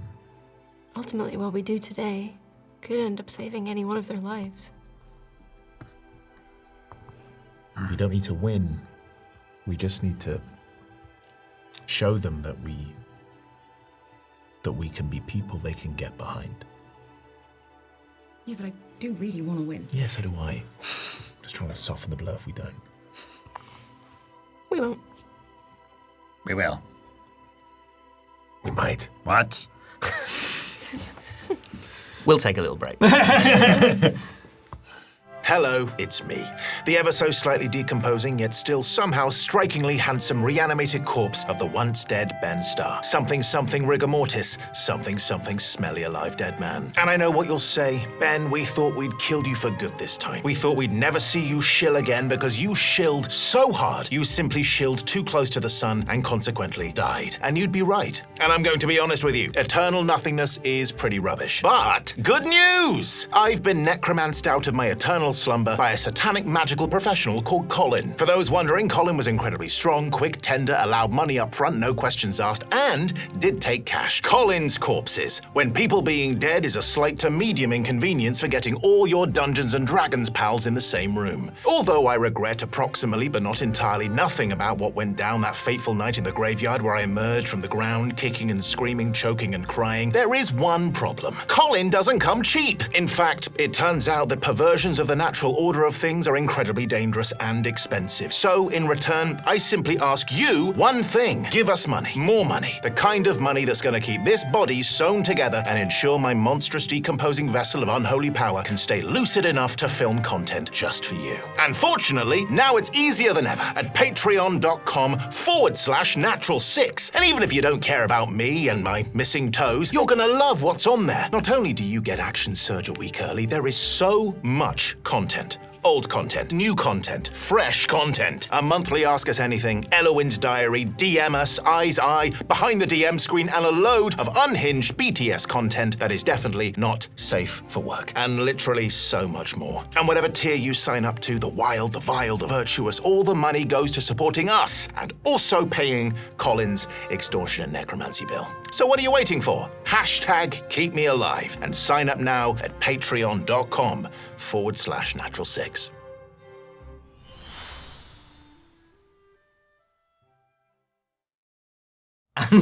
Yeah, you put He that. looks like he's You're been to such the a prick. optician. You put that on just before you just put that on in the moment before. We're back. Ben Through you. Ben has his NHS spectacles on, trying to cure his lazy eye. Wow! Oh my God! It's Superman. Oh no! It's just Ben Starr. We have Superman back. Yeah. Wow! I wish there was a way. So, what we're gonna do? Look at this, by the way. Look at Wow. this that my wife made last night. Thank you so much, my wife. This is not a literal version of the way in which the water Clearly waves. not. Sorry, your wife's very good, but like She's not. She's not a miracle worker. She can't hold back the tide. This is a sort of non-literal version of what we're going to be going through, if you like. And we have our beautiful boat, which was made by Mark at Crafted Campaigns, Thanks, who Mark. makes all our wonderful stuff. But I didn't realise I'd asked for anything that big, which is entirely on me. He gave me literal dimensions, and I was like, I don't know, man. I don't know what any of that means. All the time I'm like, that looks good. And Yeah, then David's like, looks- that's wrong. Yeah, like, I don't know, man. That It's an looks good. amazing boat. It looks fab. Funny. So this is the boat, and what we're going to use this boat for is we're going to use this boat to indicate your positions on the ship, and then we're going to track your movement using the natural 6 coin, and then these 3 flags. Which Did you are- run out of flags, Mark? What's this about? Was there no blue? Well, no, Harry thought that I the was boat gonna would use be the on the boat. map Oh, to really give you Mark, an idea of how he doesn't understand You prick. dimensions. So, I hate Mark. He's an awful man. He's an awful man, and I wish we'd never started He's working making with things so big. He didn't even make all this crepe paper. So we're jumping an hour and a half into the future, and what we see is all of the waterways of Taliska thick with people. It's a city that feels like it's... Even those who are afflicted by the funk can't quite bring themselves to disengage entirely from what is one of the most exciting days of the year. And the riversides and the banks are thick with people. The vendors that you saw trying to get the best spots are doing a roaring trade. Everyone's holding little cloth or paper bags filled with spiced nuts. You can see people toasting cheers. There's all kinds of finery that people have put on. People are wrapped in the flags of the various districts that are being represented. And these 4 boats, these 4 noble craft are lining up along the start line. There is a great length of cloth, which is the district in which this boat begins, which has been suspended across the river, and that cloth will be cut to begin the race. Now, in the intervening hour and a half, if there's anything anyone wants to do or have done, we'll find a kind of smooth way of getting us back to this point where the race is ready to begin. Anything people are interested in? No, I'm just very focused on what's ahead and things which I can do. So, Radiant spent some time manufacturing an eye patch. Also, a minute ago, I was laughing because you looked out the corner of your eye across to our side of the table, and in that moment, I realised exactly what you look like, which is an Austin Powers villain. You do. So Ben's been sent out to get eye patches. we got Do you know what I FaceTimed haven't by brought Ben in? in Is I Hobbycraft. I went to Hobbycraft. It's essentially the equivalent of like going to a supermarket and bit when you're hungry. Yeah. Like, all we got was Useless. a pinata. I'm trying to get it over the feather. Oh, that broke. This is You so, look like you're in right. Kill Bill. so uncomfortable. I can't. You do look like you're in Kill Bill. You look like one of those twins I from... like Start whistling. I'm like You look like one of the twins from Funhouse has lost an eye and has been cast in Kill Bill. I think what we need to understand here is therefore, Do the accent, Aoife.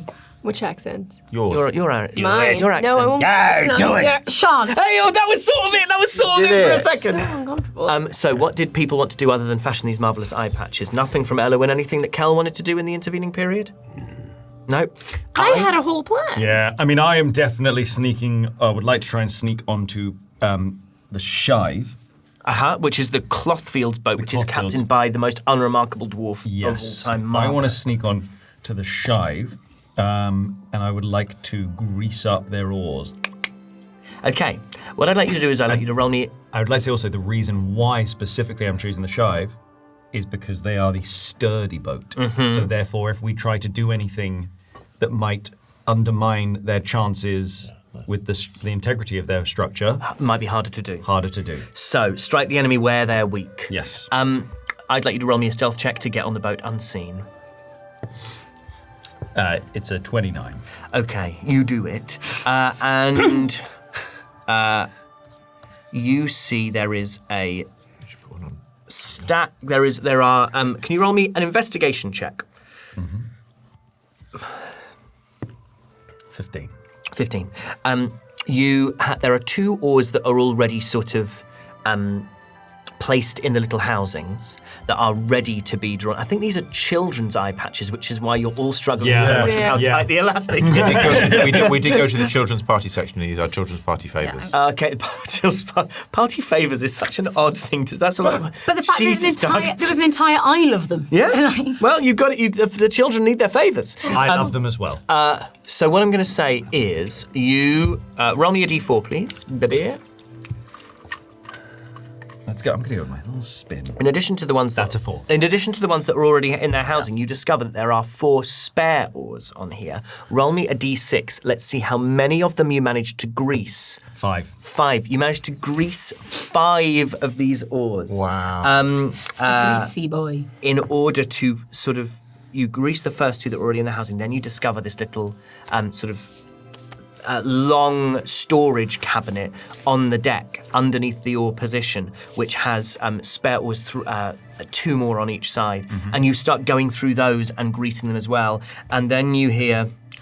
Can I also, on the clean one, I cast prestidigitation and I soil it.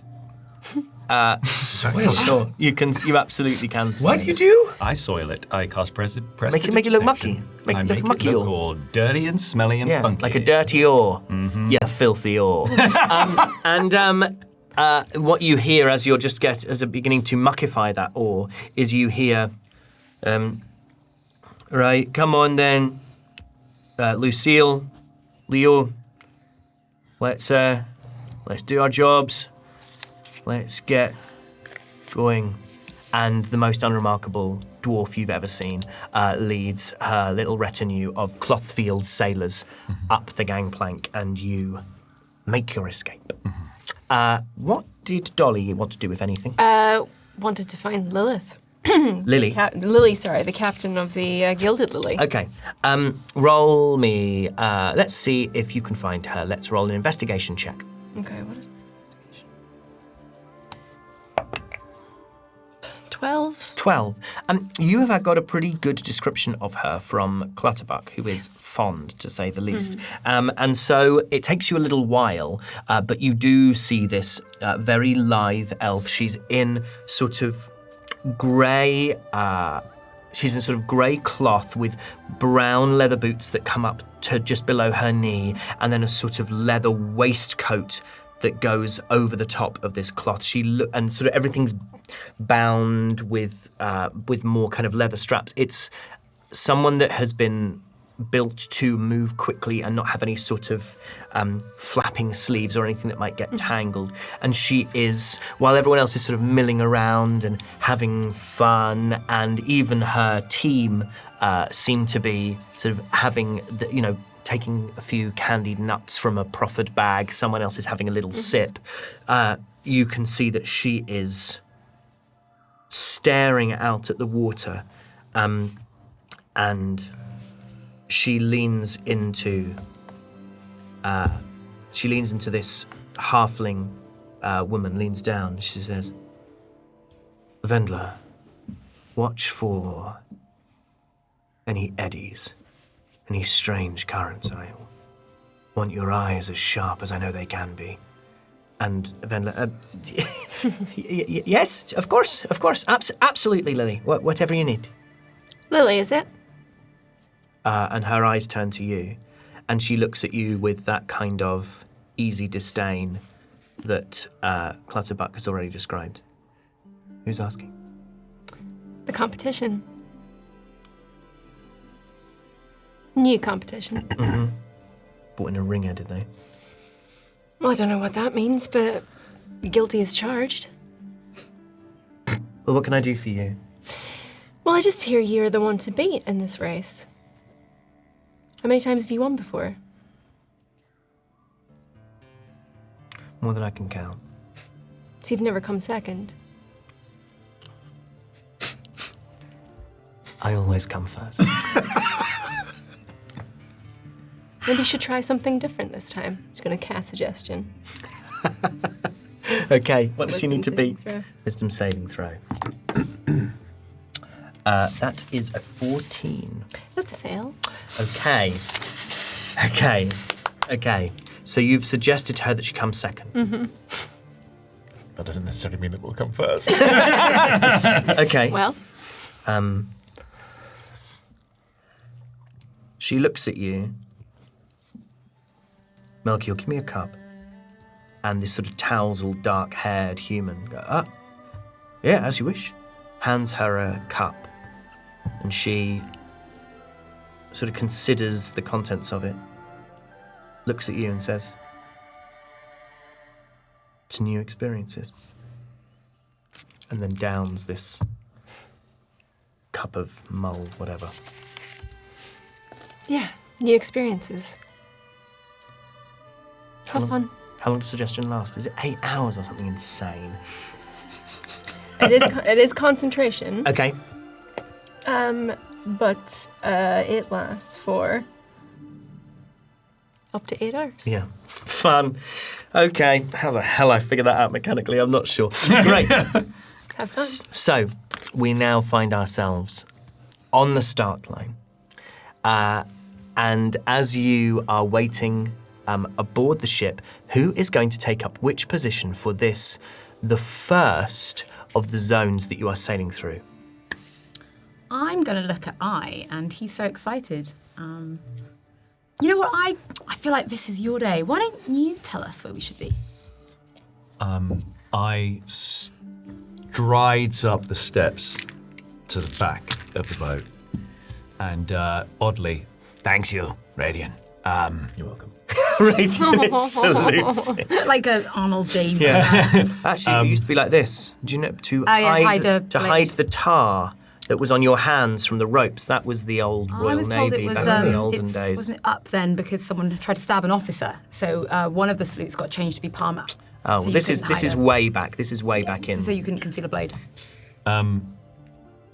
I walks up, and there is I'll put him on. amazing how, given his lack of weight, the boards creak in a kind of like imposing way. This is a fucked up ship. Yeah. And he strides and he takes a hand on. Are we talking? Is it like a rudder or like a tiller, or are we talking it's a wheel? It's a wheel. Okay, great. Yep. Boom, boom. He can't look over the wheel, but he can see through the struts. Yeah, and also you have a lookout for that. Great. I will take first on the big turning bit. Oh my god. One task, guy. The only thing my brothers have asked me to do is to raise an army, so we kind of need to win. Don't worry. I really wants to win. Good. That's evident. So there are now vacancies, and you don't need to fill all of these, but you can. 2 oars, a lookout, and a deckhand who can fire. Is there where is our boat in relation to the other boats? Who's either side of us? Oh, right. Okay. So you are next to the Clothfields boat, and then further to the left is the Bows boat, and further to the left is the Holdings boat. Okay. Kelnis takes up position at the oar lock on the side of the boat that is closest to the what is it called? Clothfield. It's close to the other boat. Yeah. And Clothfields, Bows, Holdings. Yeah, Holdings is the posh bit. Just out of curiosity, actually, the distance that we kind of have between us, in terms of like the boats here as they would be. Yep. How wide are we talking? Are the boats quite narrow and they're all close together? Or I is would it say quite- there's enough room for these 4 boats to be on the river together at the same time without the oars smashing against each other. So let's say there's 20 feet in between each boat. Mm-hmm. And also, I should add that with these harpoons, they have an effective range of 30 feet, but you can try and fire them up to 60 feet, but you have disadvantage. I want to look across over at the boat next to us and see if someone's taken up a position at the oars opposite. Yeah, me. absolutely. So in the Clothfields boat, they kind of got in position very early. You can see that Marta, this dwarf, is sort of staring with a blankness that you can't tell whether it's just to do with the sort of funk of the city or whether this is just how Marta always looks. And her team are sat in oar position. She has 2 people on the oars, she has a lookout, and she has someone who's manning the harpoon gun on the front of the boat. So the person who's the oar person who's closest to me Is an orc. is an orc. Mm-hmm. Okay. I take up my position, give it a little test, look over and say, "Hey, nice day for a race," and I cast Charm Person. Oh, cool. Yeah, okay. So let's have he rolls a 17 on the die. Oh, it's a DC 16, so it Okay, fails. right. Nice effort. It is a really nice effort. Unfortunately, Stan. So he just your thing. he looks over at you and goes, "Yeah," and then goes back to looking forward, preparing for his race. Where do the rest of you want to go? I'll go opposite Cal. Right. All buddies. Nope. That's radiant. Thank you. Oh, I'm going to be the deckhand. Then I guess I'm the lookout. Yeah, I turns around and sees the salute and just gives a very formal and nod. So the gang's all here. Is Yu's kind of with me? You is with you. Yeah. You had a little accident in a box. Harry broke you. No, No, that is I probably. know. This is the problem No. with the mini's travelling a little bit more, especially you was quite fragile. I would never. Yes, I is. No, would you never- is. I would never. Me is. And so, as you all take up your positions on the ship, you see Borealis arrive. All bangles, and she is wearing a sort of quadrant dress with each of the 4 colours represented. Welcome to the run. We're so thrilled to have you all here to see one of the many marvellous festivities and celebrations which have made our once wild city celebrated throughout the great crater that we call Reliquia. Maybe drowning wouldn't be so bad. You are all precious gems cut in your own unique manner. And until such time as the world ends, we will celebrate and feast and drink and laugh and love. And so, it gives me, on behalf of the Holdings and the Narrowings, the bow to the Clothfield's great pleasure as celebrant of our fair city. Such joy, friends, to declare the great run. Start! I'm going to use thaumaturgy to do some little fireworks as we push off. Amazing. So, let's have I roll initiative against the 3 other skippers, and we will see who acts first. LFG. LFG! Oh, it's intense. What's 17? 17. You are going to go third. I rolled an 18 plus 4 for Lily. I rolled a 17 plus 2 for Eric, and I Wait, hold on. What did I say? 17. You can't just make up numbers. No, yeah, it was 17. Wait, I got an 18. No, actually, 30. reliable talent. I got to roll my D100. It goes Lily, Eric, then it will be you, and then it will be Marta. So, the first round, their mechanic's going to work slightly different from yours. I have distilled it into something that is a little bit more manageable.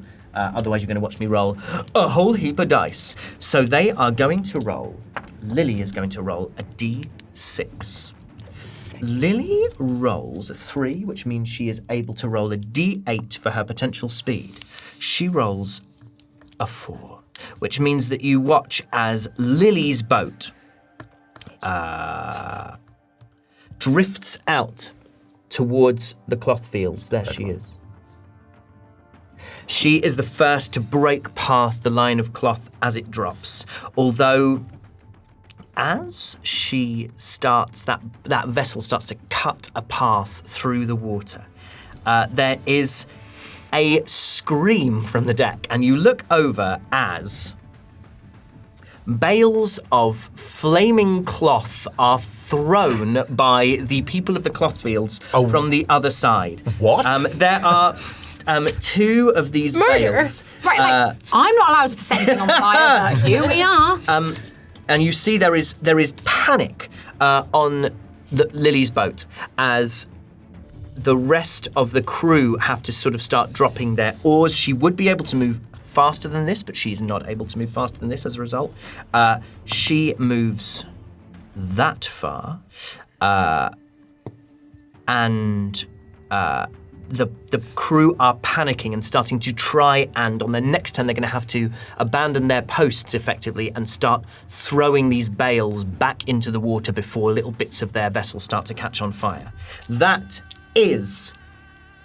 it's epic. That is Eric in the Sun song, captain of the bows rolls a 4 as well, which means he will be rolling that for his movement. Oh, he's done really well. Eric, with a sort of giddy laugh, sails quickly. Whoa! Twice as far as Lily. It's a really, really top bin start from your boy Eric.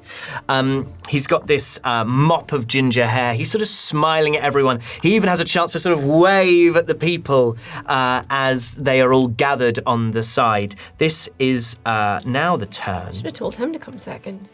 This is now the turn of the Ganders Grace. Yeah! So, here's what I would like. Here's what we would like to do. I love it when you're excited. We're ready You to will go. typically be rolling a d6 for your speed, and you make the call as skipper I. Do you want to try and go as fast as possible, go a standard speed, or go a little slower? We're going to go standard for the first You're going to go standard for the first one. What's it? So let's have, beep, beep, first beep, of all, box. let's have both of our oars people roll a DC 10 athletics check. That is a 17. A 17. Athletics. Is it above 10? Yeah. Yeah. Great. 22. Gorgeous golden, which means that you, even though you are only technically rolling a d6, can roll a d8. Oh. Can you roll a perception check, please, Dolly de Winter, as the lookout? It's a 6. It's a 6.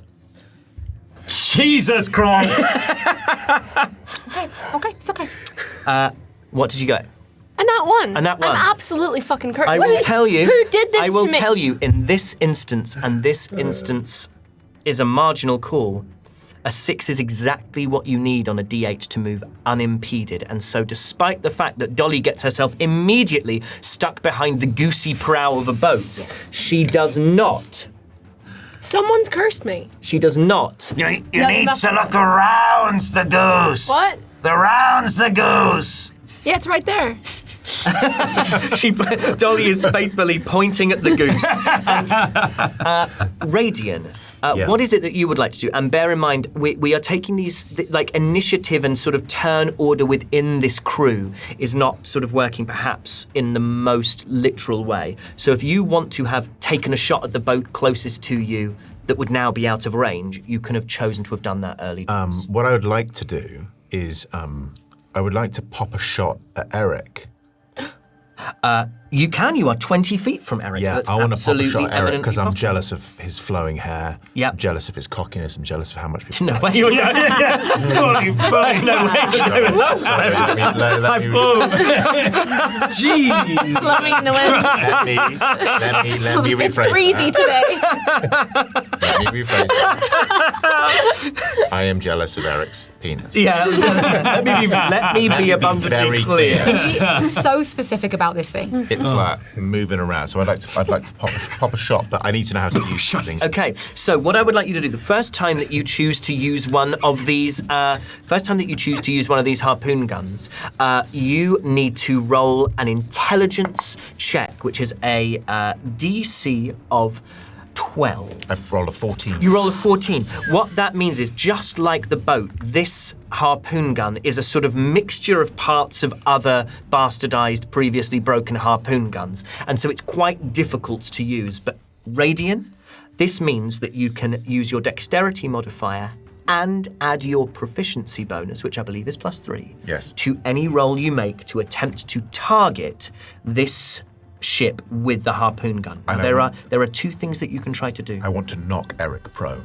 That is one of the things that you can try to do, baby. You can try to damage the hull of the ship, or you can attempt to, you can essentially load with what we'll say is like the equivalent of a big net and try to knock over members of the crew. I'm going to fire my net at him. I'd actually like to fire the harpoon directly into his heart. I'd like to fire my penis. His cowardly penis. I'd like to fire.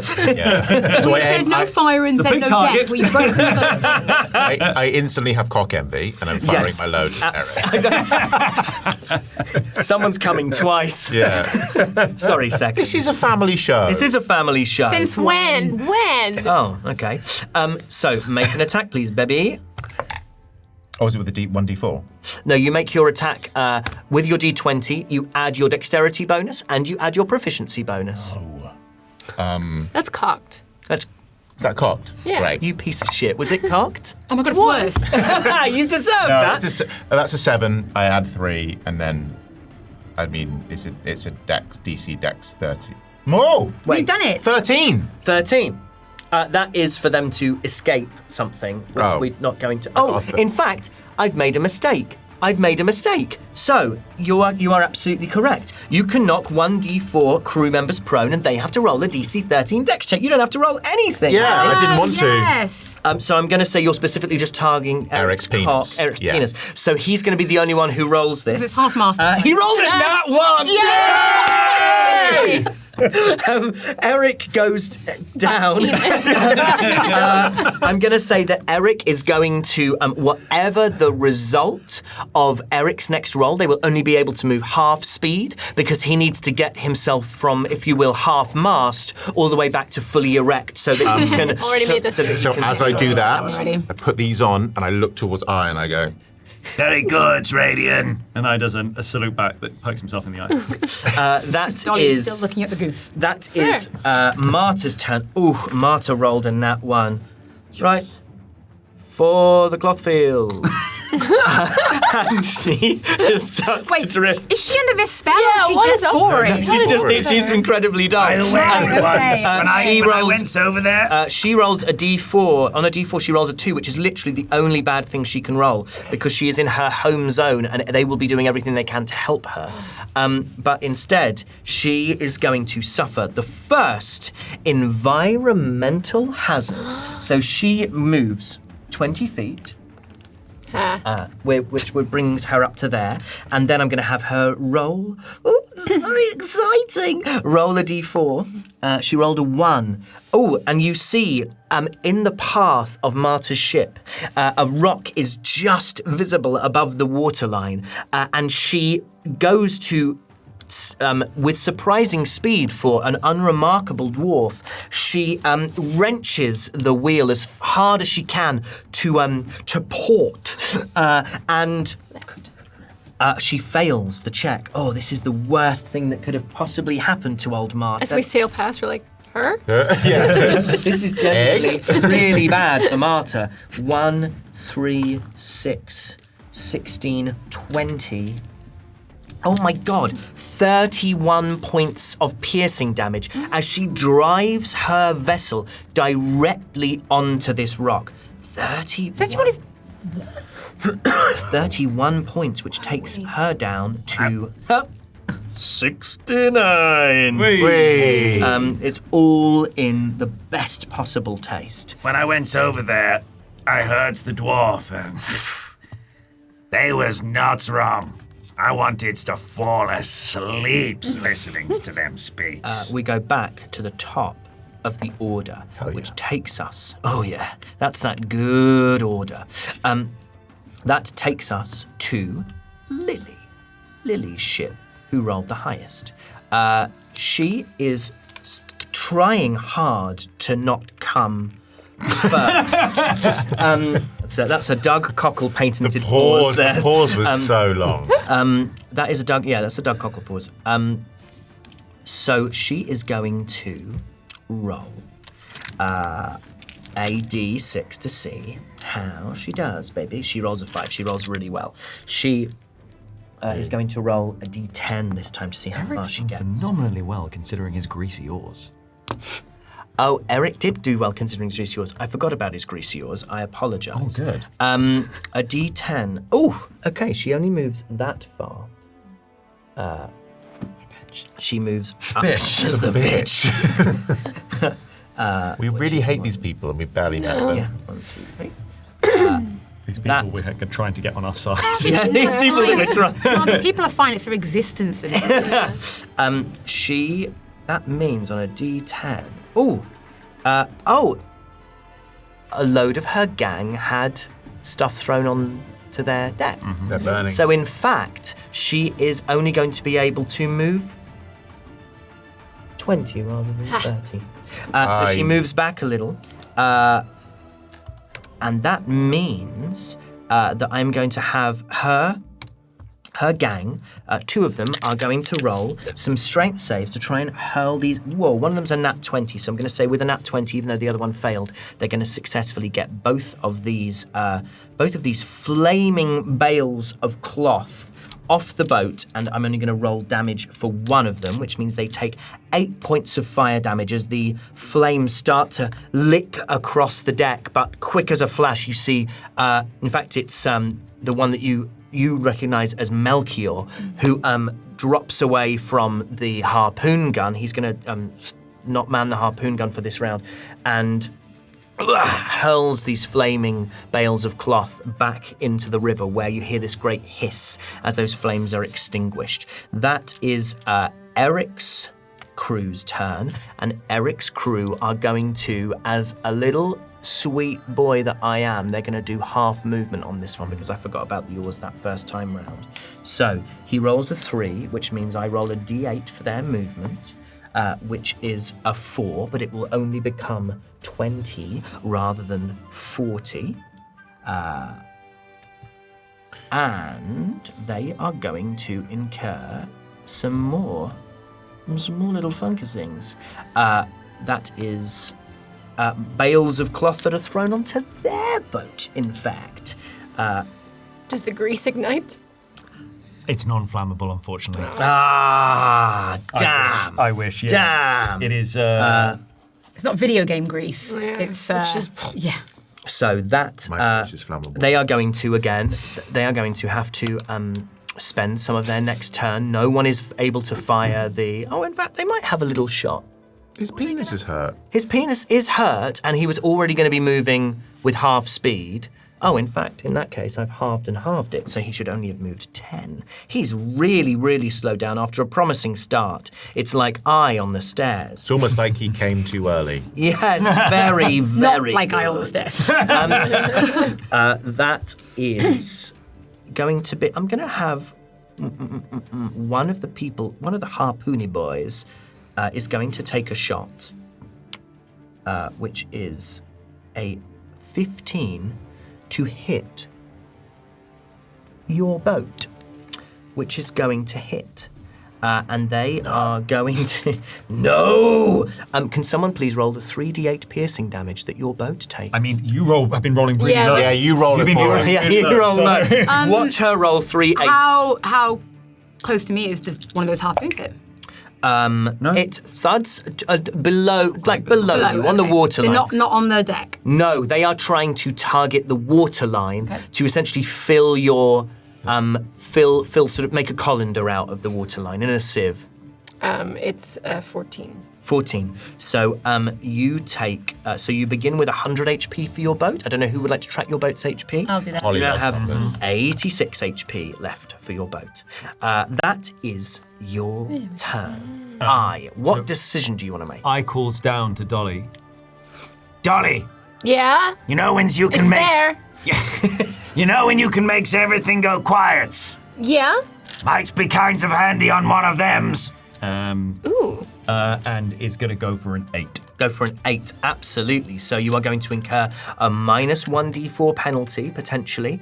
What did you roll? 3. A 3. Sorry.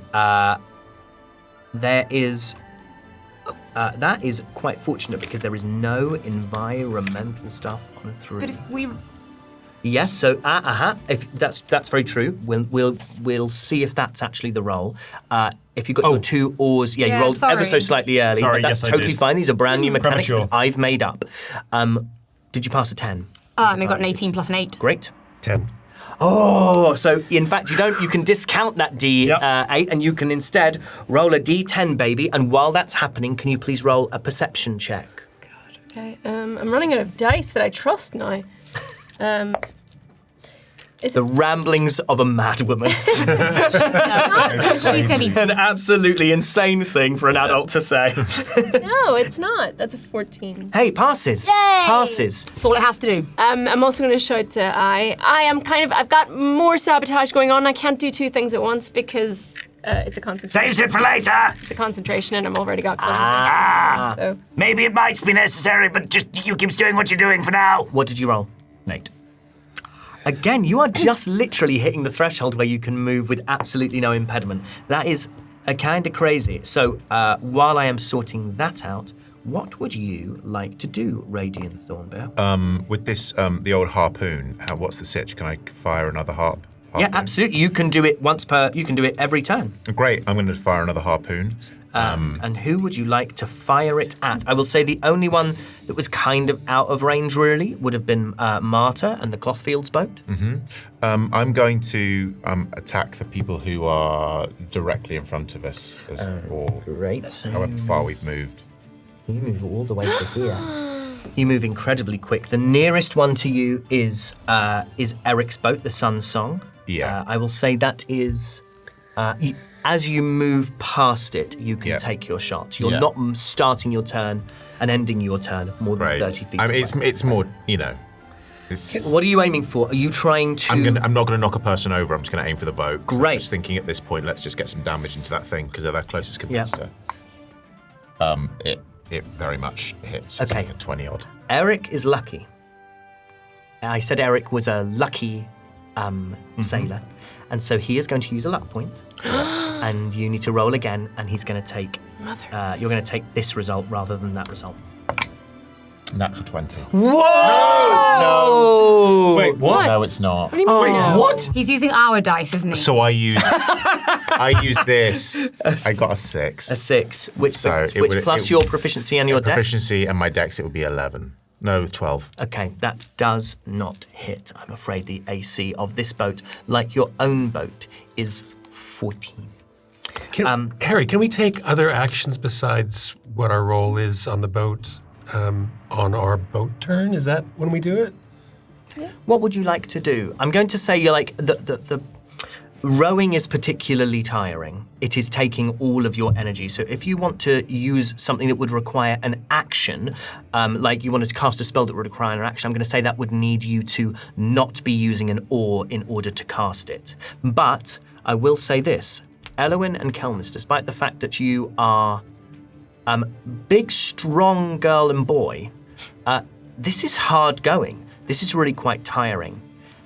To the extent that when we get to the end of this zone, you will not be able to row the next zone. So pretty much everybody will have to change positions. Cha-cha slide. Within those parameters, Kelly, is there something that you did want to try and do? What I wanted to try and do is where is it? Verbal and somatic. Cast plant growth. And is that In an the water. action or a bonus action? It's Should say A or BA beside it. doesn't say.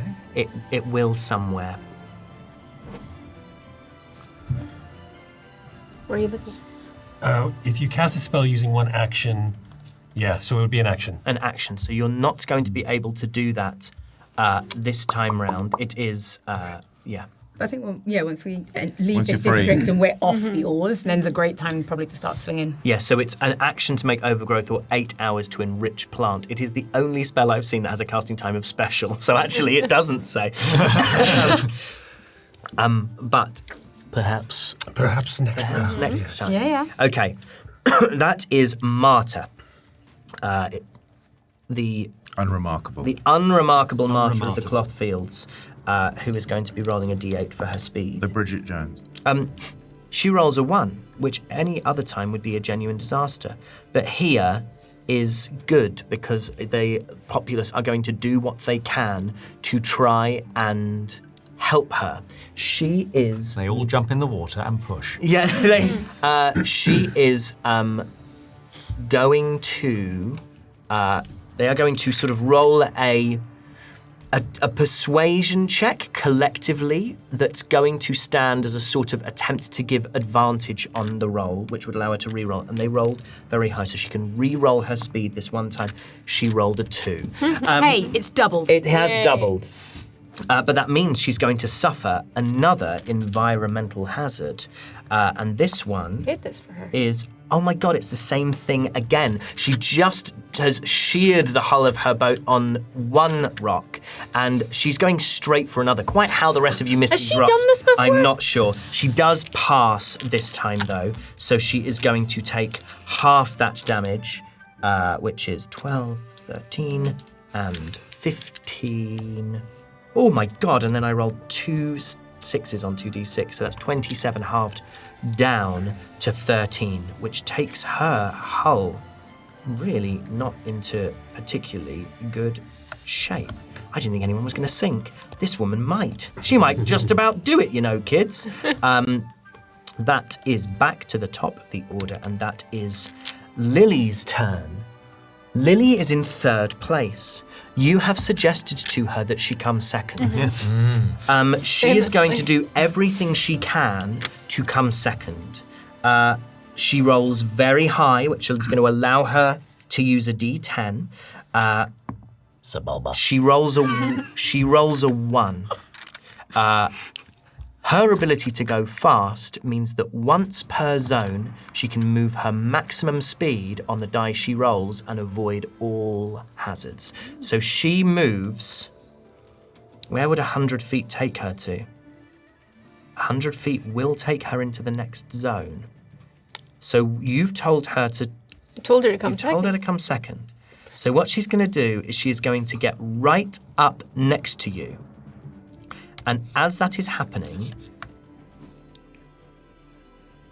she is going to shout with surprising fury for someone who is normally ice cool at Melchior.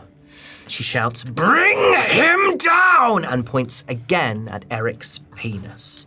That is Melchior, who has advantage on his attacks. He rolls a 3 and a 6.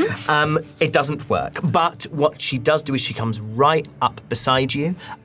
You are essentially neck and neck. That is Eric's turn again.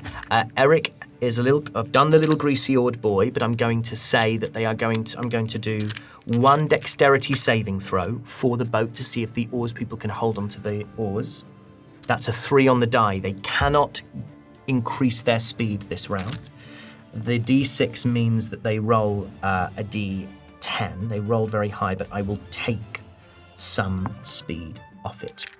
I'm going to knock them down to 40 feet. Oh, it's so close. It is very close. They are within 20 feet of you as they go into this round. But now. And that 4 means on a D10 that they also suffer a... Ooh. Oh no, they can't move that fast because they had a load of flaming bales on their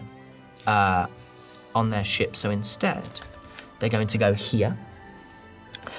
They are 40 feet behind you rather than 20 feet behind you, and I'm going to have 2 of them make strength saves to throw these bales off the deck.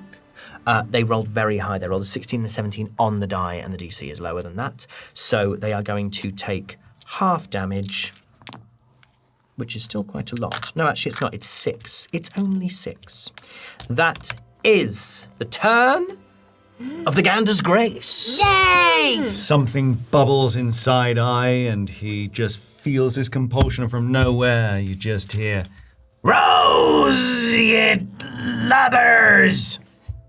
We just look at each other like, we are! But we need to swap now, right? yeah. I'm going to say this begins in the old zone. Yeah. So there is just enough left in the arms of Elowin and Kelnis to get 1 more athletics check. That is a 24. 24. Ow, 24. I have a +8 to athletics, and I roll with advantage. Does it beat 10? Yes, 10. Another 10. Whoa! Whoa! Do play. Kel's got like, you know when you see people at the end of like Olympic rowing and like Kel's going to do that thing where he just flops down or backwards in the boat. He's got that awful shake, his whole body's shaking like the last rep of a really heavy bench press. I shouts to Elwyn, I isn't talking to you. Oh yeah, no, carry on then. So you can roll. D8 You want to go for the. So you would be rolling a 6, but you're going to go for the D8. Before he does that, I would be like, you're doing a really good job. And cast Bardic Inspiration, so you have it. Oh, okay. So how does this? I'll say you can add the Bardic Inspiration. You can halve the Bardic Inspiration and add it to your speed if you would like to use it. Or just like whenever you want to use it. That's good because that was a 1 on my die and a 3 when it's halved on. Okay, so you go to a 4 on a D. Thank you. 8. Roll me a perception check, please, Dolly. You might. Okay. Spot it. You might. You have got an environmental hazard here. I just think these are stupid. I just think the dice don't like me. You're right. No, you're right. Go! Can I roll it again? No, it's... Okay, wait. The point of D&D is to roll dice. I know, but they don't like So me. why aren't you better at it? Is I don't my question. know. I think that's Ben's question. It feels like it's mine as well at this point. I know my character said it doesn't matter, but it kind of does. I just... What did you roll? Well, it fell off the thing. What? Just so you know, my brother's got one job, which is to like run this army. Yeah. So like, I'm trying to win. What did you roll? 10. Okay. You may. Stops looking at the goose. Okay. Who hasn't rolled very much? Kel, can you roll me a d4, please? Make it good. It makes me so happy that you use these. 2. It's a 2. Yes. These make me so These happy. are my Thank holy you. dice. Yeah. Kel, Yes. as you are pulling at your oar with your you're a strong boy. You're not as strong as Elwyn, but you are a strong boy. And in your attempt to keep going, you feel you are putting undue. Your technique's gone out the window, and all you're trying to do is like drag this craft through the water. Can you please roll me a strength saving throw?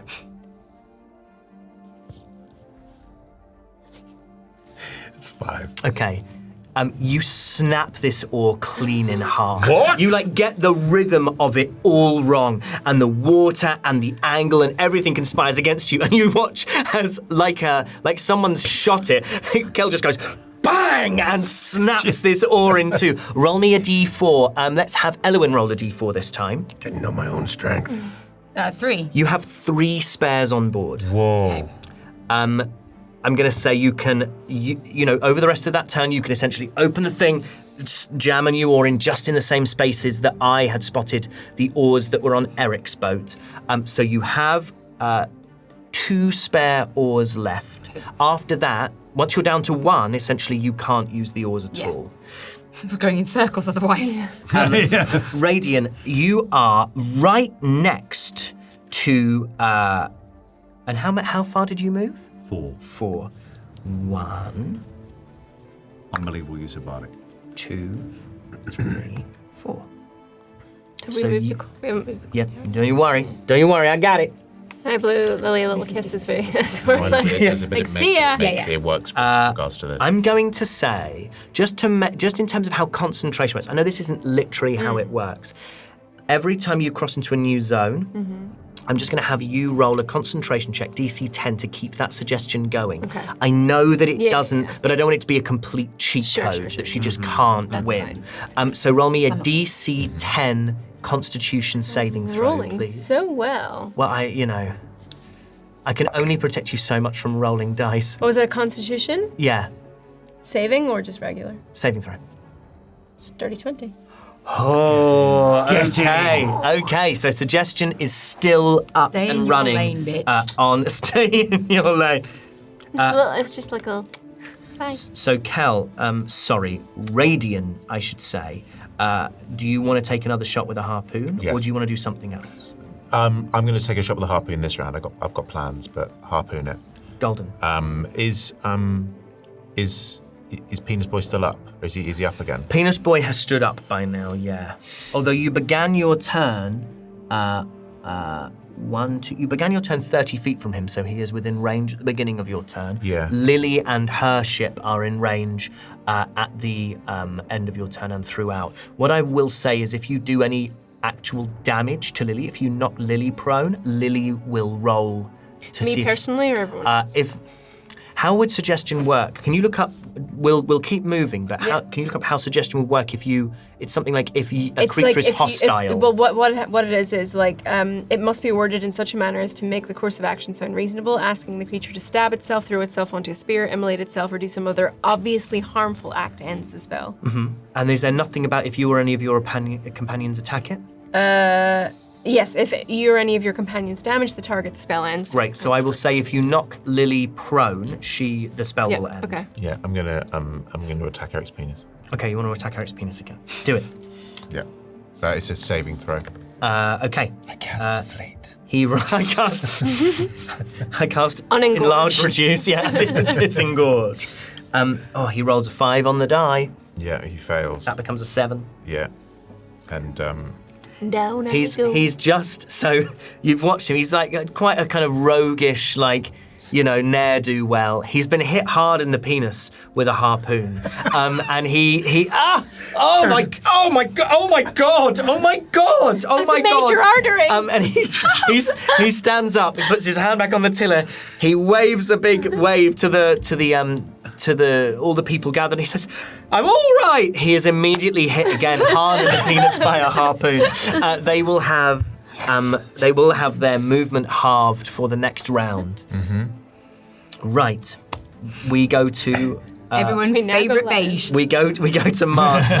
What I'll say is, if anyone drops an entire district behind, I'm just going to take them off the map, because at that point they cannot possibly win. Marta is very close to that. She rolls a 6 on her D6, which means she gets to roll a D10 for her speed. So if Marta's got any hope of catching up, this is the time. She rolls an 8. She moves 80 feet. She needed it. She loves it. You hear this great cheer go up from the entire population. And in fact, she goes so far that she draws up just beyond Eric's boat. And as she goes past Eric's boat, you hear her, in the most deadpan, least concerned way possible, say, "Have you been hit in the penis with 2 harpoons?" That is, so we're back to the top of the order. That is Lily's turn. She's going to roll a d6 and see how fast she can go. She can't go particularly fast, but she's not going particularly slow, and she rolls well. She rolls 60 feet, which brings her 1, 2, 3, 4. She can go the full 60, but she's not gonna, because you've told her to come second. And for now, that spell is still working. So in fact, she pulls up level with you. In fact, you should have gone sort of here-ish, and she's sort of up there as well. Inside line. Yeah, for us. absolutely. It's a racing Well, in line. that We're on case, the she's racing sort line. of here, I guess. Yeah. That's going to move her this far. She has this many HP for her boat. You look over, Dolly, and you see her you can see her fighting it. You can see her not understanding why, and her crew looking up, kind of confused as to why Lily, who is normally so driven and so uncompromising, seems to be doing that thing very much like people do with Formula One cars, where she's like warming up the tyres. She's like going from side to side rather than going in the straight line that she could do and overtaking you. They've put on the hards. It's soft tyre at this point. I don't know what she was thinking. I think I'm getting the hang of this sailing, guys.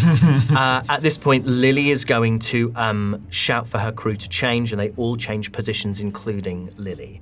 That is... Do you think Lily put money on the race to come second? Do you think Lily put money on the race? Yeah.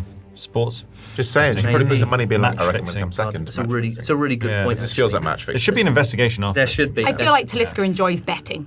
We should have put some money on it. You should have put some money on it. You absolutely should have put some money on it. That is... I died. That is... Oh my god, I died. That is Eric's turn. How you doing back there, Slippy boy? Oh My penis! That is Eric's turn. He's going to roll a d8, but his movement is going to be... his movement is going to be halved. In my experience, it would be. Yeah.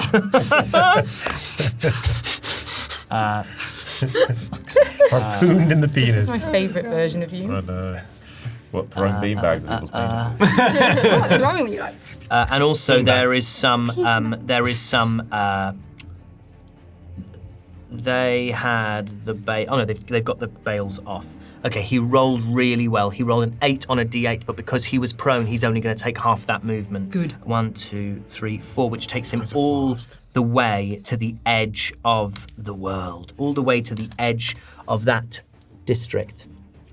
He is behind you, but he is not behind you by very much. And what he is going to do is command his To hit me with a command his harpoon person to try and hit Radian in the penis with a harpoon. Roll me a d4 and I'll tell you which one of... Have to be and they are very lucky. His Extremely crew members accurate. are named. So roll me a d4 and I'll tell you which And one. I'll remember. Yeah. We know. 2. That is Grantaire. Grantaire shoots.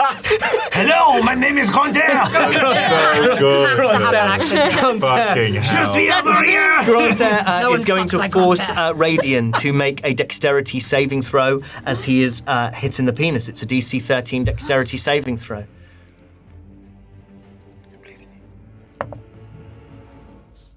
I hit the penis. You watch in somewhere between delight and horror as Radian. Of course, you're going to need to change your zones, right? You're going to need to change your zones. So Radian, having sort of done the equivalent of when Luke Skywalker is like, "Okay, kid, don't get cocky," Han Solo to Luke Skywalker, where he's like, "I got him, and as he steps away from his harpoon gun, he is hit immediately in the penis and does that thing where someone's winded, where they can't, and they can't. Call him the deck of many friends. Is it like in The Simpsons? It's Hans moment. It's man gets hit. Yeah, man gets hit. Yeah. He just can't. He can't get his breath. He can't get his breath. Radian is knocked prone, and I'm going to say he's just on the deck gasping for air. That is your turn. You all need to, or at least certainly the people on the Please. oars need to change positions. Big scale.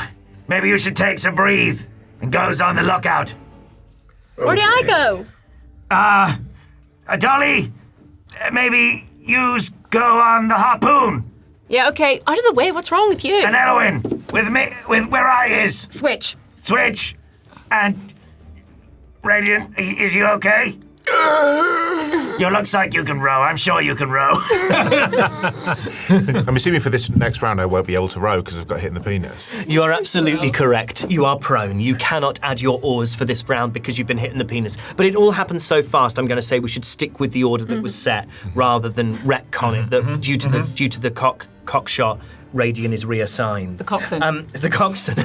So that is Elwyn at the helm. Elwyn, Yes. would you like to roll a d6, a d8, or a d4? But please don't roll it yet. Okay.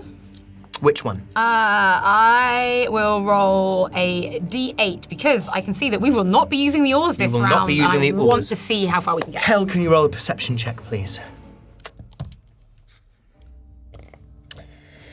23. 23 passes, which means, despite the fact that you are moving fast enough that you would typically incur a penalty, We don't. a minus 1d4 because you're moving as fast as you can, your plus d4 cancels it out, and you will roll any strength saves you might encounter, saving throws you might encounter flat. So can you please roll the d8, Elwyn? Is this an ability check? Do you count them as ability checks? No, this is out of interest. no, this is like purely a sort of luck thing in terms It's of. fine. It's a 6.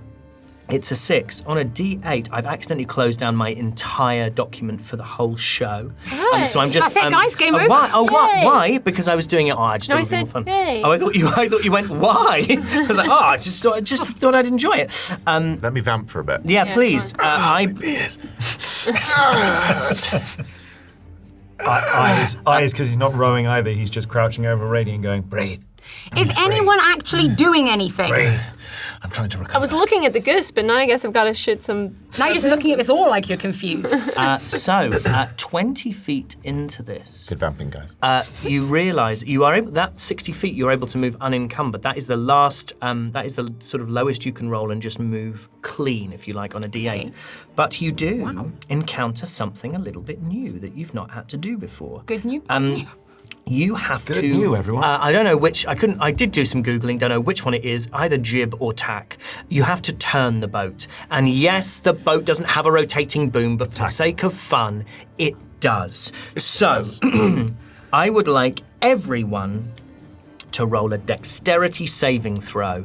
Let me see what prone does to gotta a be an automatic dexterity fail. saving throw. I would imagine you automatically fail it. Yeah. But we will see. Disadvantage on attack rolls. Disadvantage on attack rolls. It doesn't say. For fun, I'd like to fail. I mean, you can do. You can do if you want. I mean, all it does actually is knock you prone. So it's No, maybe can I more say fun I if you. get up? I get up. Immediately. And I immediately land on my penis. Immediately hit by the moon, lands on his penis again. What did you get? I got a Ollie? 17. Passes. 26. Passes. 5. Fails. 14. Passes. Just. Everyone else has got soft knees and Radiant's just That means Kel is prone. I'd like you to remember that. It means you will roll your next perception check with disadvantage because you've dropped below the level where you can effectively see the waterline. Radiant continues to be radiant. But you do take that first. You've done your first. did Your it. first turn. Congratulations, my dearest loves. That is. Would you like? I would love to. She's been waiting. So the only one you're really doing quite well. The only one that's near you. You can attack Lily's boat. No, I can't. You can't attack Lily. You could attack the boat, but you couldn't. Yeah, but knock what her if prone. she's knocked? Yeah, but I don't. But you've got a choice. When you use the harpoon, it's either attack the boat or knock people prone. Okay. So you can attempt to make a hole beneath, like on the waterline, on the edge of the gilded lily. Or the secret third option, her penis. Or her penis. Right. But I think that would also Yeah, that break. would That would also break the spell. Yeah. You can't Okay, attack all right. a woman's penis. Wait, what kind of range are we working? So Just not I mine. will say roll. So first, I'd like you to roll an intelligence check, clever. just using your intelligence modifier, no proficiency. Unless do you have proficiency in investigation? I do not. Okay, so just Half an intelligence check. proficiency. No, well, yeah, you can add half your proficiency. You can treat it like you would an investigation. It's 10. It's a 10. You are not able to add your proficiency bonus when making attacks with this.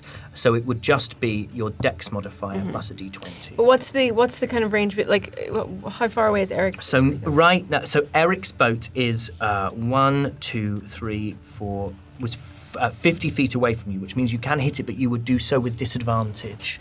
But what if I was to cast Shatter on his mast? You can do that. I don't do that. Okay.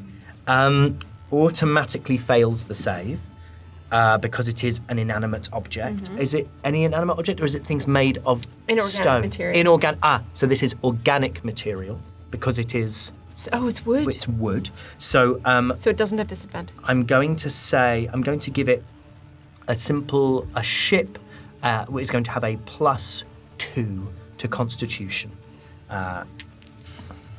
I just rolled 2. I just rolled with disadvantage. I shouldn't have done that. One of them was very, very good for you, and one of them was very, very good for me, so I'm just going to roll again. I rolled a nat 20 and an 8. A 16 becomes an 18. Passes. Passes. Does it take half damage It or does no take damage? half damage. Okay, so the mast will take half damage, and I'm going to say that a mast accounts... let's just see where we get to. Okay. I'm gonna cast it at 4th level because fuck it. Which is 5th level? 4th level, which is So far, when you finish this race and you find the 5d8. prints there. 5d8. Wow. Up to 40 damage. yeah, but the way I'm rolling. Yeah, be very, Up very to big. 4 damage. Can you imagine? She rolls 4. How do you roll 4 on 5d8? That's so impressive. Yeah, she'll do well now because she's talked herself out of it. 26. 26 is nice damage. So Very it's just like good. I grab the harpoon gun and I'm like, no, and I just turn around and the mast just cracks. Yeah, brilliant. Really, really lovely. So just if you want to do that again, or if anyone wants to target the mast, how much damage was that? 20, what did I say? 26. 26 damage to that mast. Let me just keep track of that. Okay, we now go to Marta's turn, who, as a result of their good movement and Eric not really moving, has not been left behind alone in a zone. So it is their turn. They roll a d6. They roll very badly. And they roll incredibly badly. Again, she's going to be buoyed by her last round with her team. Even they are bored of her now. So she is literally just going to move 10 feet. That's gone. That's not good. That's not good. But there she is. Precious, precious dwarven cherub that she is. So where are we at now? We should be here, we should be here, and we should be about there. Great. That is Lily's turn. Lily rolls really bad. Rolls the worst you can roll. Rolls really bad again. In fact, she rolls so badly that she doesn't even make it to the tack. But she has now entered the new zone. She has entered the zone, the bows. But that's not that's a environmental hazard. And her environmental hazard that she encounters is a rock that is just visible above the waterline. Wow. A mad canal, quite frankly. It's a 15, she has a +4 and she rolls an 11, so she just passes. So she will take half the damage. You see, despite her sort of confusion, 18, 21, 28, half to 14, despite her confusion and despite the fact that she doesn't seem to be completely herself. There are certain instincts that you just can't coach out of a person. And as she sees this rock, she absolutely manages with supreme skill, really, to avoid the very worst of it. And just before she gets to the place where you were forced to... Every now I just forget you're wearing that eye patch on your glasses. Just as she's forced to attack, she encounters this rock but manages to escape the worst excesses of it. That is Eric's turn. Eric's boat does better. But he is going to be... Is he still hitting the penis, or did he He's get... always hitting the penis, He's just... as far as Has he, yeah, when was He's the not got up yet, has he? State of mind at this point. Yeah, it's, No, because yeah. Radian hit him, He's in a penis state and of then mind. you got hit by Radian. Yeah. Yeah, he's not. Oh, he encounters the first... Did Lily travel? Yes. Beg your pardon? Did Lily travel? Yeah. As in, did Harry He move hasn't the travelled on the map? map, yeah. He also moves, but doesn't move very much, and he is going to encounter the first zone specific. Oh, actually, is he of the bows? Oh, he's of the bows. He is the boat of the bows. So he will not. So rather than him suffering from the bows are going to encourage him and try to get him to re-roll his. And they do get him to re-roll his d6, his d8. Sorry. Oh my gosh, he does even worse. So he'll take his original score. You can hear the people of the bows, who are like the artists and the sort of wordier people. You can hear people starting to sort of. And forth sprung Eric. You know, like sort of really but it's really quite ineffective. And you can hear amongst them, they are not a monolith, and you do hear, really quite loudly, "You've just got hit in the penis, la!" And it sort of doesn't quite do what they were hoping it would. And you hear I's voices go, "Is he fourth?" Is he? And fourth sprung Eric. Oh, very good. God. That is that much movement, and that is the turn of the Gander's Grace. Elowyn of the House Grenweird. How fast do you want to try and go? I'm gonna try 8 again because it's still a mess on deck. I've got still people. What I'm going to say is, I'm going to allow Radian to roll an athletics check to try and use the oar. While he's getting up, be like, get up, your penis is fine. It's the nicest thing you've ever said to him. She does have a You'll point. roll this with disadvantage, your athletics check.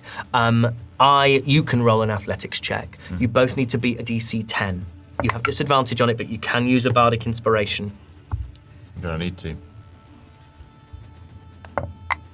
Yeah. No, I don't get up. Okay. You cannot use the oars. You want to do a D8 again? Yeah, because I can see that we're not going to be able to help ourselves much. So. Perception. Yeah. I'm still prone, I assume. Yes, you are. Does it take an action to get up, or No, what I'm saying is we're not really handling movement in that way. What I was saying was if you wanted to do your perception check from lookout, you would do so with disadvantage because you'd have to sort of stand up from below the edge of the boat and you'd have to sort of take stock of things much more quickly. So, should, Perception with disadvantage if you would like to.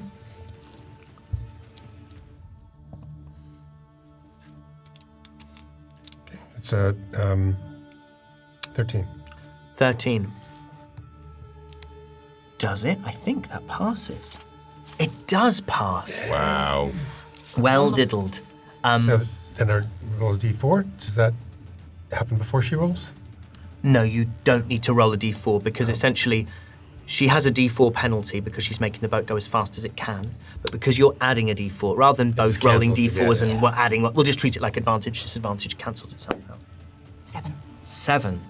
Well, I mean, given that a 6 was enough for you to move freely, guess what? 1, 2, 3, 4, 5, 6. Oh my God, really? Yeah. Oh, you're already out the bows. I was really really enjoying looking this, forward by to the you way. being in the bows because I can tell you it might happen to the others, but the bows neg you You're gonna and show give you that. psychic damage, and I was really looking forward to the idea. Do you want to say some of the stuff that you would have said to us? Yeah. We'll listen to it and just ignore it. I haven't got anything written, so I was just going to riff it in the moment, and I don't have the inspiration. Well, I'm down. My penis is not well, You're- so. Hey, La, your penis is down. Your penis is not well. You wound me. Oh no! As I can't row, can I take any kind of action? Or was that the roll? That's you that attempting was to. attempting to, Yeah. okay, cool. What I will say though is I do need everyone to tack because there is a second tack as you escape the bows. That was acrobatics? That is a dexterity Oh, saving dex throw, saving please, throw, right. everybody, and it is a DC of 14. Dirty 20. Dirty 20. Dirty 20. Dirty 20. What is it? Perception? Sorry, what Dex what is it? saving throw. Dex. 12. 12. You're not prone. You're fine. 25. You're fine. Everyone is fine, other than Kel, who is knocked prone in the bow of the boat. Next time it is going to be Again? Well, we're about to switch. Yeah, baby, you just got a 14 on. You just got a 14 on a 12 on a 14. You needed a 14, my hun. Gosh, you are leaving these suckers behind. You're so far ahead. That's Marta's Don't turn. get cocky. Oh, Marta has been left behind. Bye. They've gone. They've gone. Marta, Oh. you just hear her go, yeah, I think we'll probably call it a day. And she just steers the boat back towards the shore. Why did she just crash? Because she can is an entire, well, essentially she's now an entire section, not just behind the others, but she's still in zone 1, the others are in zone 2, you're in zone 3. And Wow. She's out in Q1. She's out in Q1. She's just realizing it's not going to be her day.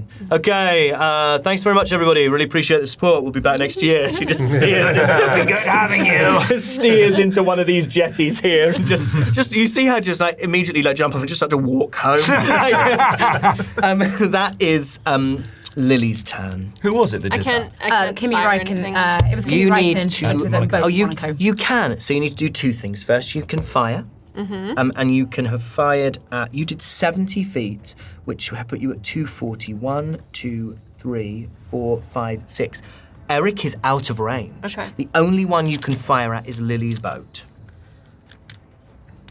she's my best girl for now. She is your so best I'm girl not for gonna now. do it. And also, because you have now moved into a different zone and you're in a different zone tower, I need you to roll a DC 10 Constitution saving throw in order to keep suggestion up.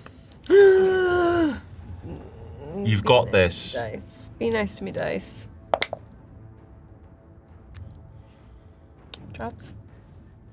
It drops. You just hear. You've like gone round a bend. You've gone round a corner. The vision, your vision of Lily is obscured by the kind of the tumble down houses of the Narrowings. But you hear on the wind, maybe borne by it, "I always come first!" And Lily is now free. Lily is going to roll her thingamyboobly. We might be in trouble. The dice. Oh, I thought they really had their own story to tell for a moment. You can lie.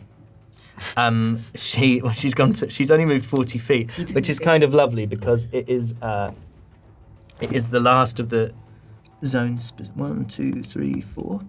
I'm gonna see as a group how they rolled on their dex saves. She manages to keep her crew up as they tack. But you do hear from the banks of the bows, after she shouted that, someone go, did she say she comes first? Hey, everyone, you know Lily from the Gilded Lily. Lily comes first. She insists she comes first. She never lets anyone else come first. And what did I write for this? I'm going to roll charisma save for the boat. They fail. So embarrassed by it. Everyone is stunned by the result. They roll the next movement die with disadvantage, and everyone. The rowers cannot help. The lookout loses the 1d4. This is the worst one. What a selfish Okay, word. wow. Okay, so they're only going to move. Essentially, mechanically, everything's going to conspire against them, and they are only going to be able to take half movement on their next. So her coming out of her trance caused them to all get psychic. Yes, damage. and what I've realised I haven't been doing with you guys, which I've been doing with them, is the blimmin' skipper should be rolling a acrobatics check at the beginning of every round to keep handling the boat, and I completely forgot about it. Who's the skipper right now? Right now it's, it was Elwyn of the House Grenweird, Not but it's anymore. not going to be in a minute. That is, no wonder you're so far ahead. I forgot my own rules. That is Carl. It's not, it's Eric. He's back. You're up. It's Eric. Somehow Carl has returned. It's Eric of the Sun Song. That's Eric fine. is no longer penis blighted. He is going to. Oh, he rolls a 6, so he's going to take a D10. I call it cock blocked. That's what you call him. Cock block. That's what you call it. Yeah. Ooh, and he rolls 7, so they are going to move really quite effectively. 1, 2, 3, 4, 5, 6, 7. In fact, No. he overtakes. He gets right up next to Lily's boat.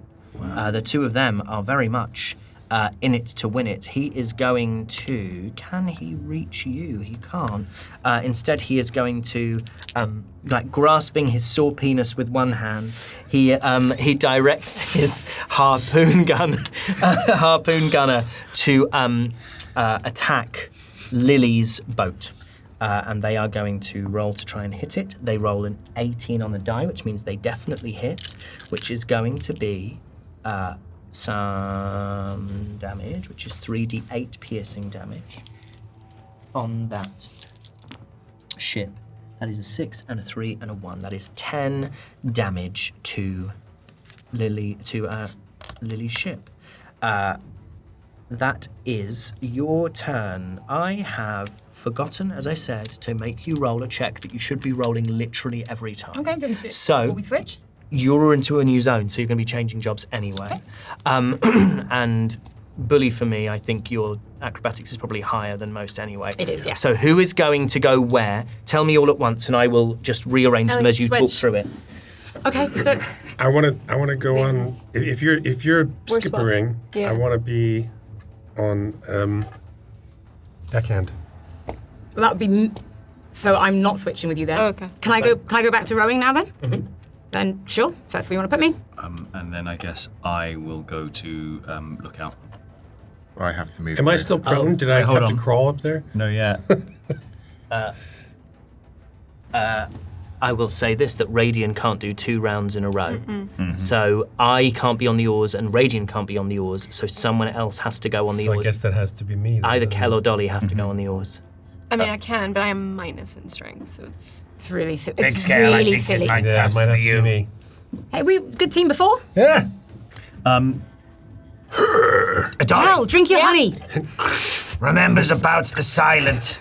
Oh, good point. But also, if there is a moment you is on the oar, you is not so good at rowing, maybe you don't just does that. I can cast invisibility with you. Invisibility plus silence on a captain's might cause a lot of trouble. Okay. All right. That is Dolly de Winter at Datilla. That's quite scary. Can you roll an DC 12 acrobatics check? And I'm fortunately, and this is my failing, but I'm going to punish you for it instead. You're going to do so with disadvantage on this first round.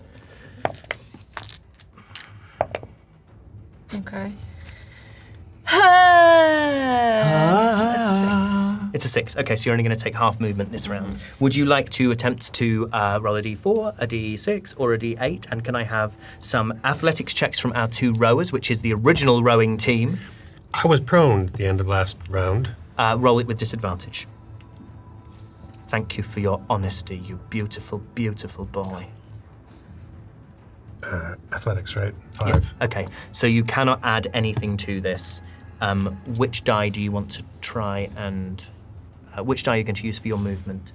Your 1d4, which means you can add a 1d4 bonus, plus potentially a bonus from your lookout to any saving throws to ameliorate those situations. Or you can just roll it flat and get the speed, or you can try and go fast and risk the penalty, hoping that I intercedes. Always.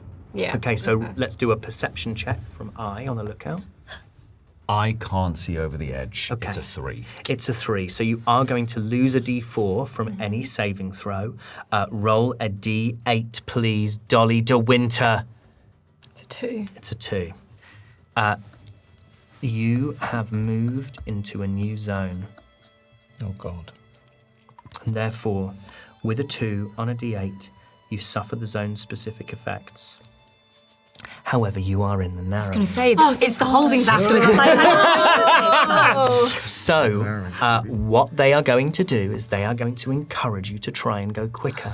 And what you hear from the bank, and you've moved past the cloth fields and moved past the bows, and you can see how colourful the bows is, how kind of beautiful and stark the cloth fields is, these large warehouses on the riverbank. And then you move into this space and near the narrowings, and you can see faces lined up, like more faces here than anywhere, and more are arriving all the time.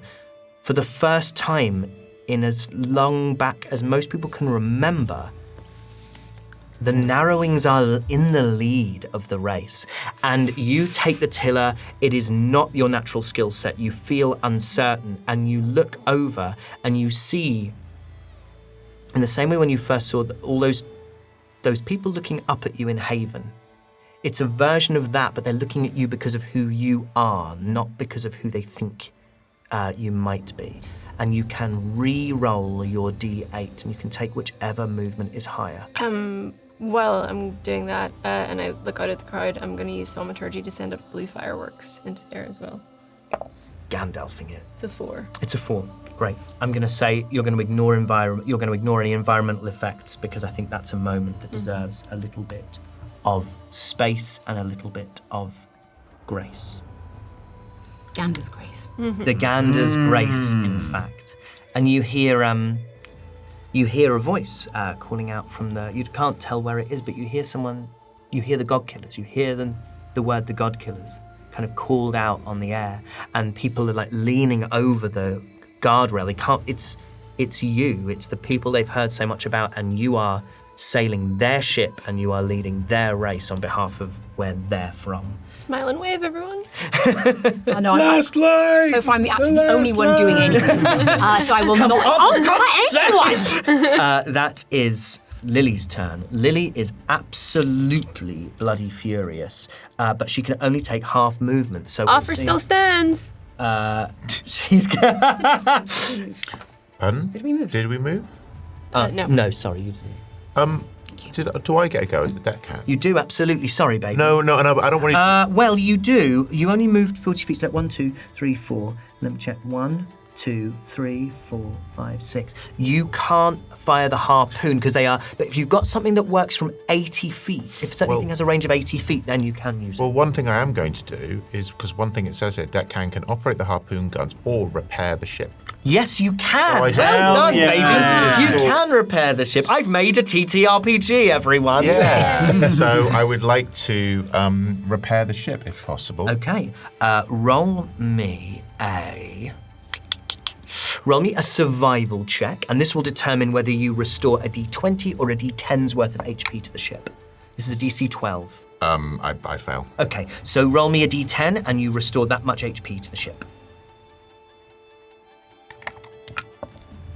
5. Okay, you manage to fire, you see that there are these, there's something below the waterline and there's something kind of getting in. And what you manage to do is like get a piece of wood and just like leaning over the side of the ship, like hammering nails into it, casting little cantrips, doing everything you can to try and just mend the side of that ship. Yeah. That is Lily's turn. As I said, she's rolled badly. She's rolled incredibly badly, actually, and she can only take half movement. So she only moves. She only moves, much to her chagrin and indeed her fury.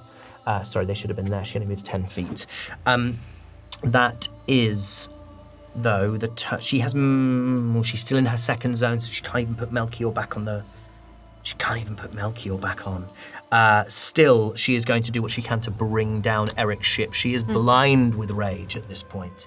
That is Vendler on the harpoon. Vendler is not good on the harpoon. That misses. That is. Now, Mama who bore me. That is now. Some people are going to be loving They're this. going to be loving this. It's a Grand Hair as well. It's going to kill. Grand Hair's going to kill. At some point, at any point, by the way, Ben Starr, you can ask me to roll it. You can roll a d4 and I will tell you any of the names of the other people on the other I boat. really hope Gavroche is on one. That is Eric. Eric has got 2 luck points left. Let me see if he might use one here.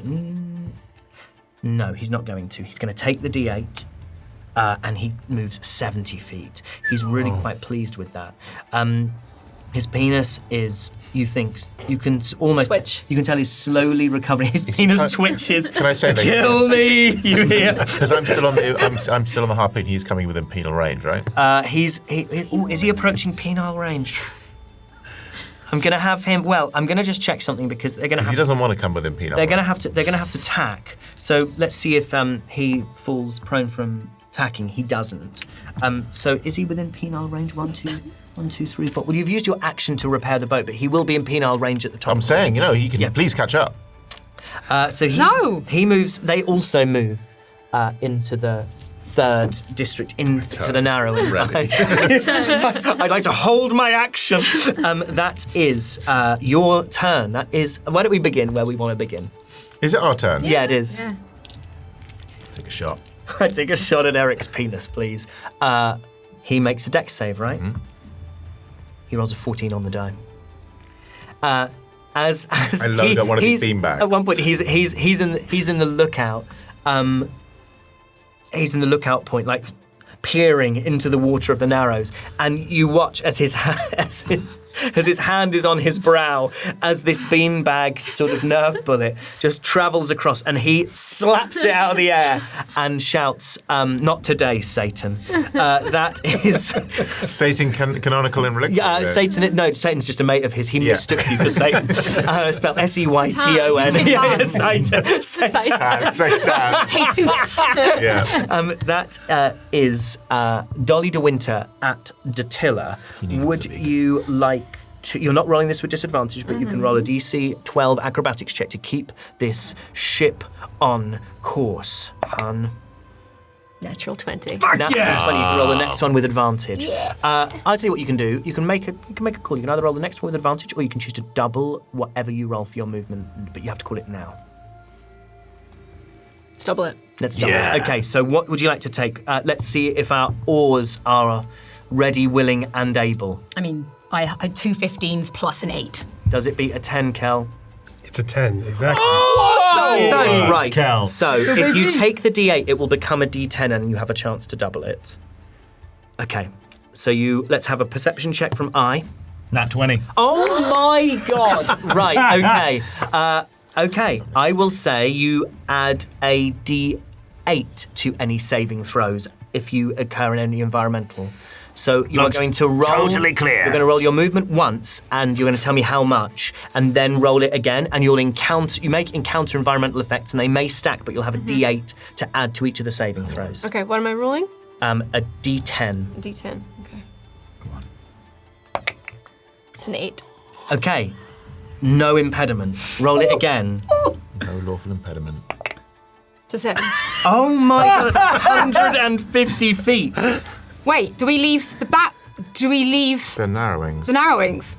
Because if we do, she ain't coming first or second. Well, she's dropped. It dropped anyway. She's Oh, behind. but she's behind. Oh my She's in the god. wrong 1, district. 2, 3, And I love 4, rules. 5, 6, You do. 7, 8, 9, 10, 11, 12, 13, 14, 15. Oh my god! Oh my god, you speed. Okay, so you do have one tack to do. Can everyone roll me a DC 14 dexterity saving throw? God, thank God Eric made it into the DC, what was it, sorry? DC 14. I'm gonna use heroic inspiration. Oh wow, never mind. It's not 1. Not prone. I'm prone. Go on. I jolt in and I hurt my You've penis. moved so, and no one was ready for this. It's important that I tell you, I hurt my penis. No one expected Dolly to be the one who would just be like, right. She dumps the clutch. Everyone's thrown back in their seats. Hair's being tossed, by A the little warning next time. Just, yeah. Whoa. way. Somewhere. Someone's not coming at all. Lily, you just hear Not someone shout, today. "Fine, I'll come by myself." And the boat is steered away to the nearest bank. Sensational! Wow. Okay, it's a 2-horse race, and they've got a really, really go some here. 15 on DC, by the way. Yeah, I got a 19. 19. I got a net 15. Nat 20. Wow, guys. Ow! No, my precious penis! Sounds radiant. Okay, I don't know if he can even do it at this point. He's gonna burn another luck point. He needs to roll really high on this. He only has 1 luck point left. We're really good heroes. We are great here. Oh my god, he rolled even worse! He rolled a 1, which means he can only roll a d4 if... I think you... Well... Good. Okay, 4. He rolls 4. 1, 2, 3, 4. All he's going to do is he's just going to...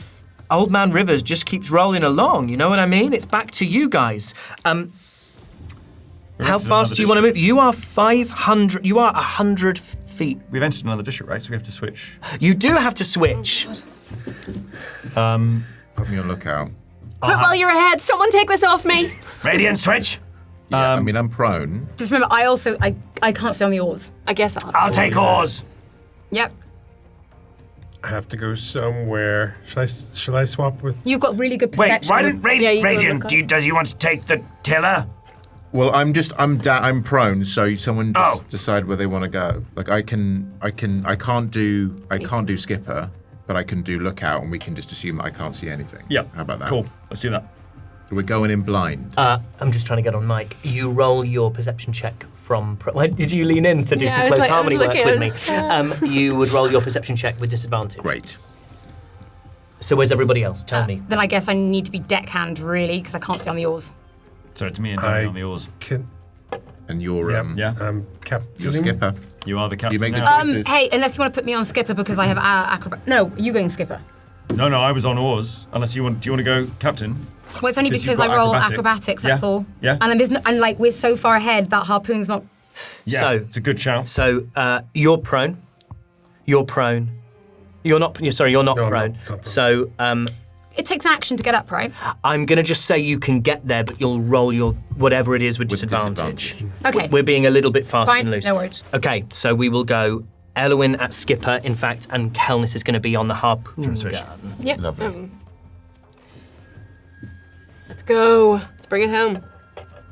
Bring it home. Roll me a d4, Radiant, and I'll tell you some of the other people who were on the holdings. 3. Okay, one of the other ones on the bows is called Corifak. Let's go. It's your turn. Elowin is back at the tiller. Kel is on the harpoon gun. Elowin is prone, so I'd like you to roll me a DC 12 acrobatics check with disadvantage. And then let's have Dolly and I roll. How far ahead are we? You are 150 feet Yeah, ahead. I'm rowing then. Yeah, sure. Yeah. Athletics from both of you, DC 10. What? Dolly shocked me, but I've got sea legs. Okay. It is, I rolled a 14 and a 15 plus my acrobatics on top. Nice. I rolled a 10. 14. Whoa, okay.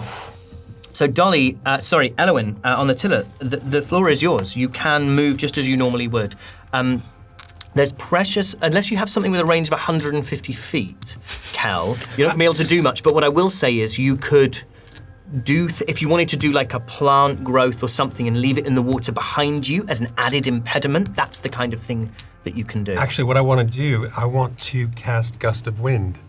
Oh, fun! yeah. Sitting on that Okay, for a minute. now I'm really glad I didn't skip that. Okay, so read me Gust of Wind, please. So Gust of Wind, a line of strong wind 60 feet long and 10 feet wide blasts from you in a direction you choose for the duration.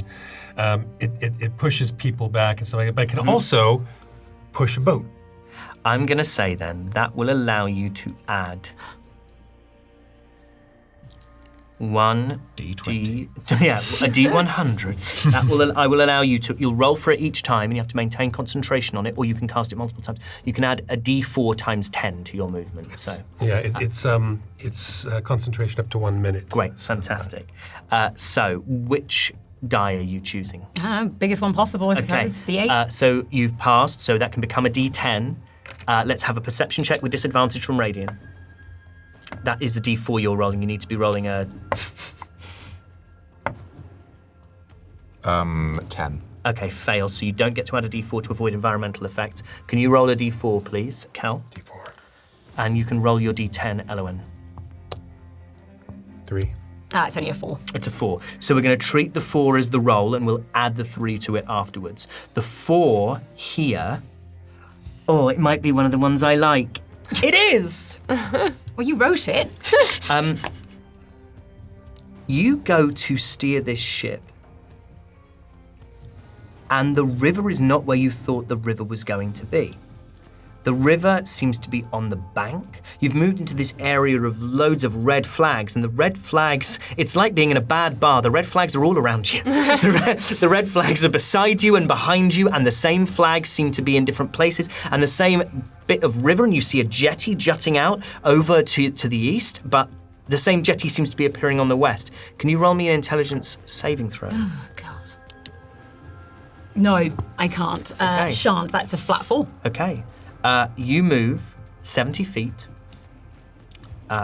in the wrong direction. What? No! And you actually move yourself back into the narrowings. It looks like... Can you move yourself back? Yeah. It looks like you are 1, 2, 3, 4, 5, 6, 7. Whoa. It looks like you are turning up to do a victory lap to the point at which some people are like, yeah, they won! We won!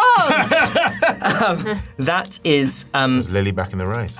Lily is not back in the race. No, it's Eric. One, shit. Yeah, 2, sorry. 3, 4, 5, 6. They're still not in range to use the harpoon on them, but you've already cast Gust of Wind. That is their turn. Oh my goodness. So we did Gust of Wind in the wrong direction. Yeah. You did, baby. You did. Whoa. What a Victory twist. from the jaws of defeat, potentially, for your boy Eric here. He rolls a 5 on a D8, which means, he might have an environmental here. He does have an Come on, environmental narrowings. here. Which is, well, it's not a zone one. We'll just see what happens to him. Because there's a load of environmental effects that none of you have had. Yeah, we only had the rocks, right? Yeah, well, and an oar snapped, and you Oh, snapped an oar. And in fact, this time it's Eric's lot who go to snap an oar, but in fact they don't. So he moves. Oh my gosh. 40. Oh, he's quite close to you now, you know. 1, 2, 3, 4. And he's going to attack.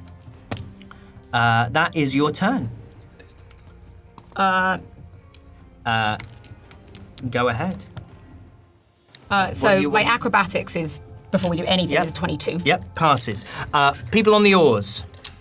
Get on the oars, kids! Does we want to? Because if he is invisible and he cannot speak, there is no sounds, they will have no captains and they will not know where the captain is because the captain cannot speak. Captain has just disappeared. Okay, let's give it a try. We are not going to row.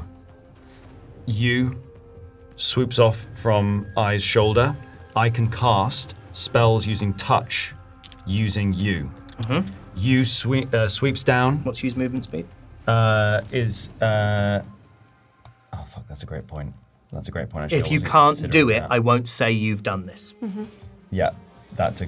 I was so caught up with the other bit. 60 feet. Yeah, okay, you can get that. Okay, lands on Eric's. shoulder. Yeah. And casts invisibility. Okay. So Eric turns invisible. Does it have to be a willing creature? It doesn't say willing. I don't believe it says willing. Let me check. Creature you touch. Yeah. Okay. And as the second that you does this and he disappears from sight, I cast silence on the boat. Okay. It has a range of 120 feet. It just happens, and it's a sphere of a 20-foot radius sphere. I cast it as with him at the center. Okay, so here's what I'm going to say. How far away is he? He is 1, 2, 3, 40 feet from you. Damn it, okay. I'm going to say that what that will do is that it's going to halve their speed. Because they are going to be a little bit confused. Okay? Yep. That's what I'm going to say that does.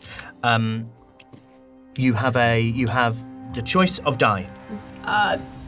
If I roll a d8, then I need to know who's the perception, right? The perception it comes from Radiant. I was thinking, I'm going to try a thing. Okay. Because why the hell not? Yep. I'm going to. This is what I'd like to do. I'd like to jump into the water. Yeah.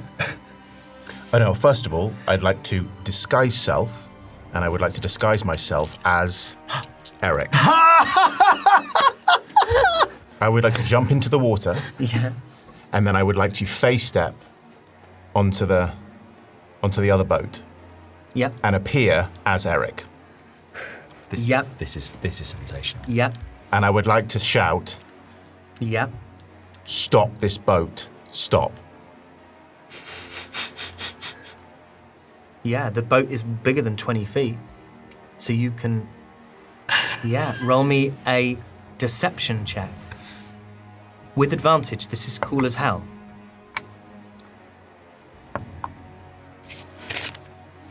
Sorry, I'm shaking. It's a 19.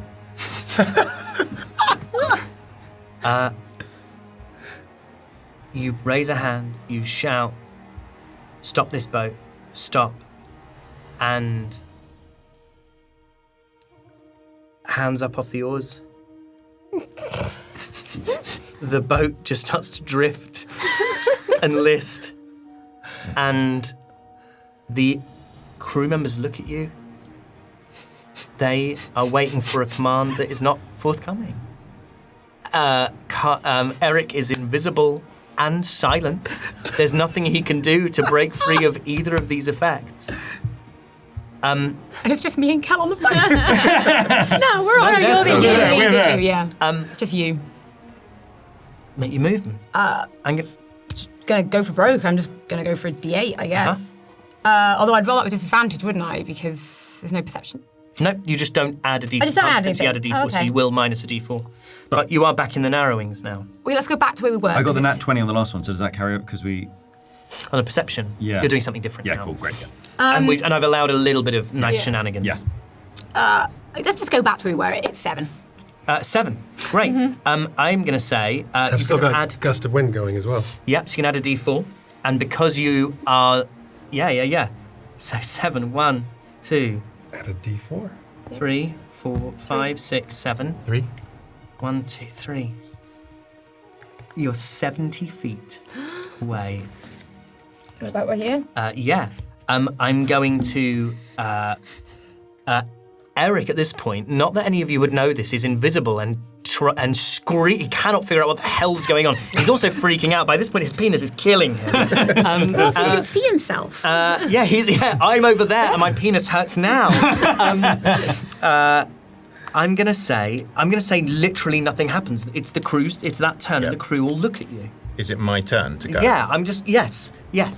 We are. Yeah, do whatever you want. I say, abandon ship. And I jump out of the boat.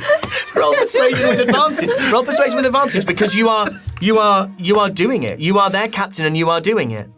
I mean, it's an Getting wet. 18. Okay, every single one of them starts jumping over the... immediately, as soon as they see that there are people in the water, like the narrowings, your gang all start sending out little sailboats straight away to help the people, to make sure that no one drowns and no one struggles in the water. Yeah. But the crew of the Sunsong are in the water. Did you say you jump or are you staying? No, he jumped. No, I jumped You into the water. Okay, cool. So I'm in the water, but whilst all this kind of chaos is going on, I misty step onto the bank next to Clutterbug. I say, I really hope you win. You're still as Eric? No, I drop it. Incredible. This is sensational. This is roll me. I don't care about mechanics anymore. Roll me a D8 with advantage. Oh, D8. You can do this. It's a 7 and an 8. A 7 and an 8. Where's Radiant gone? with a grace that it's hard to believe a gander possesses. You realise that what was in front of you was this strange collection of mirrors, and ski slalom style, with consummate ease, Elowin just weaves in and out of these multiple chicanes. It's like the Monaco Grand Prix. It's all low-speed corners, but Christ, But it is it's the a Monaco Grand built-up. Prix because we're in the It's a very holdings. built-up area. And if someone would like to push you all Go the on, way, Captain I. and you have won the run on behalf of the narrowings, and that's where we're at. Yay! Wowzers, trousers! She did it! She did it! Ava Wilson did her normal voice. Thank you so much, everybody, for joining us for this, our 47th episode in the world of Relic. That was damn good fun. I'm glad you liked That it. was so Thank good. We are going to be Wilsonless, sadly, for this action surge, but the gotta rest of us are going to gather on amidships. Perhaps we'll all get in nice hammocks and we'll pop our glass eyes in some water and our peg legs next to our pillows, and we shall just unpack this particular haversack of nautical nonsense. If you want to see us do that, you're going to have to wait till next week, unless, of course, you're a member of our Patreon, in which case you can see it right now. You can get to patreon.com/natural6 and join that community. You can join our fantastic Discord community. That doesn't even cost nothing, baby. The internet's for free in certain places. Thank you very much. Thank you for being with us while we continue to tell this story. And until next time, we will see you very soon for more adventures in the world of Reliquia. Reliquia. I like that. Bye, everybody. He's been finding that since yesterday.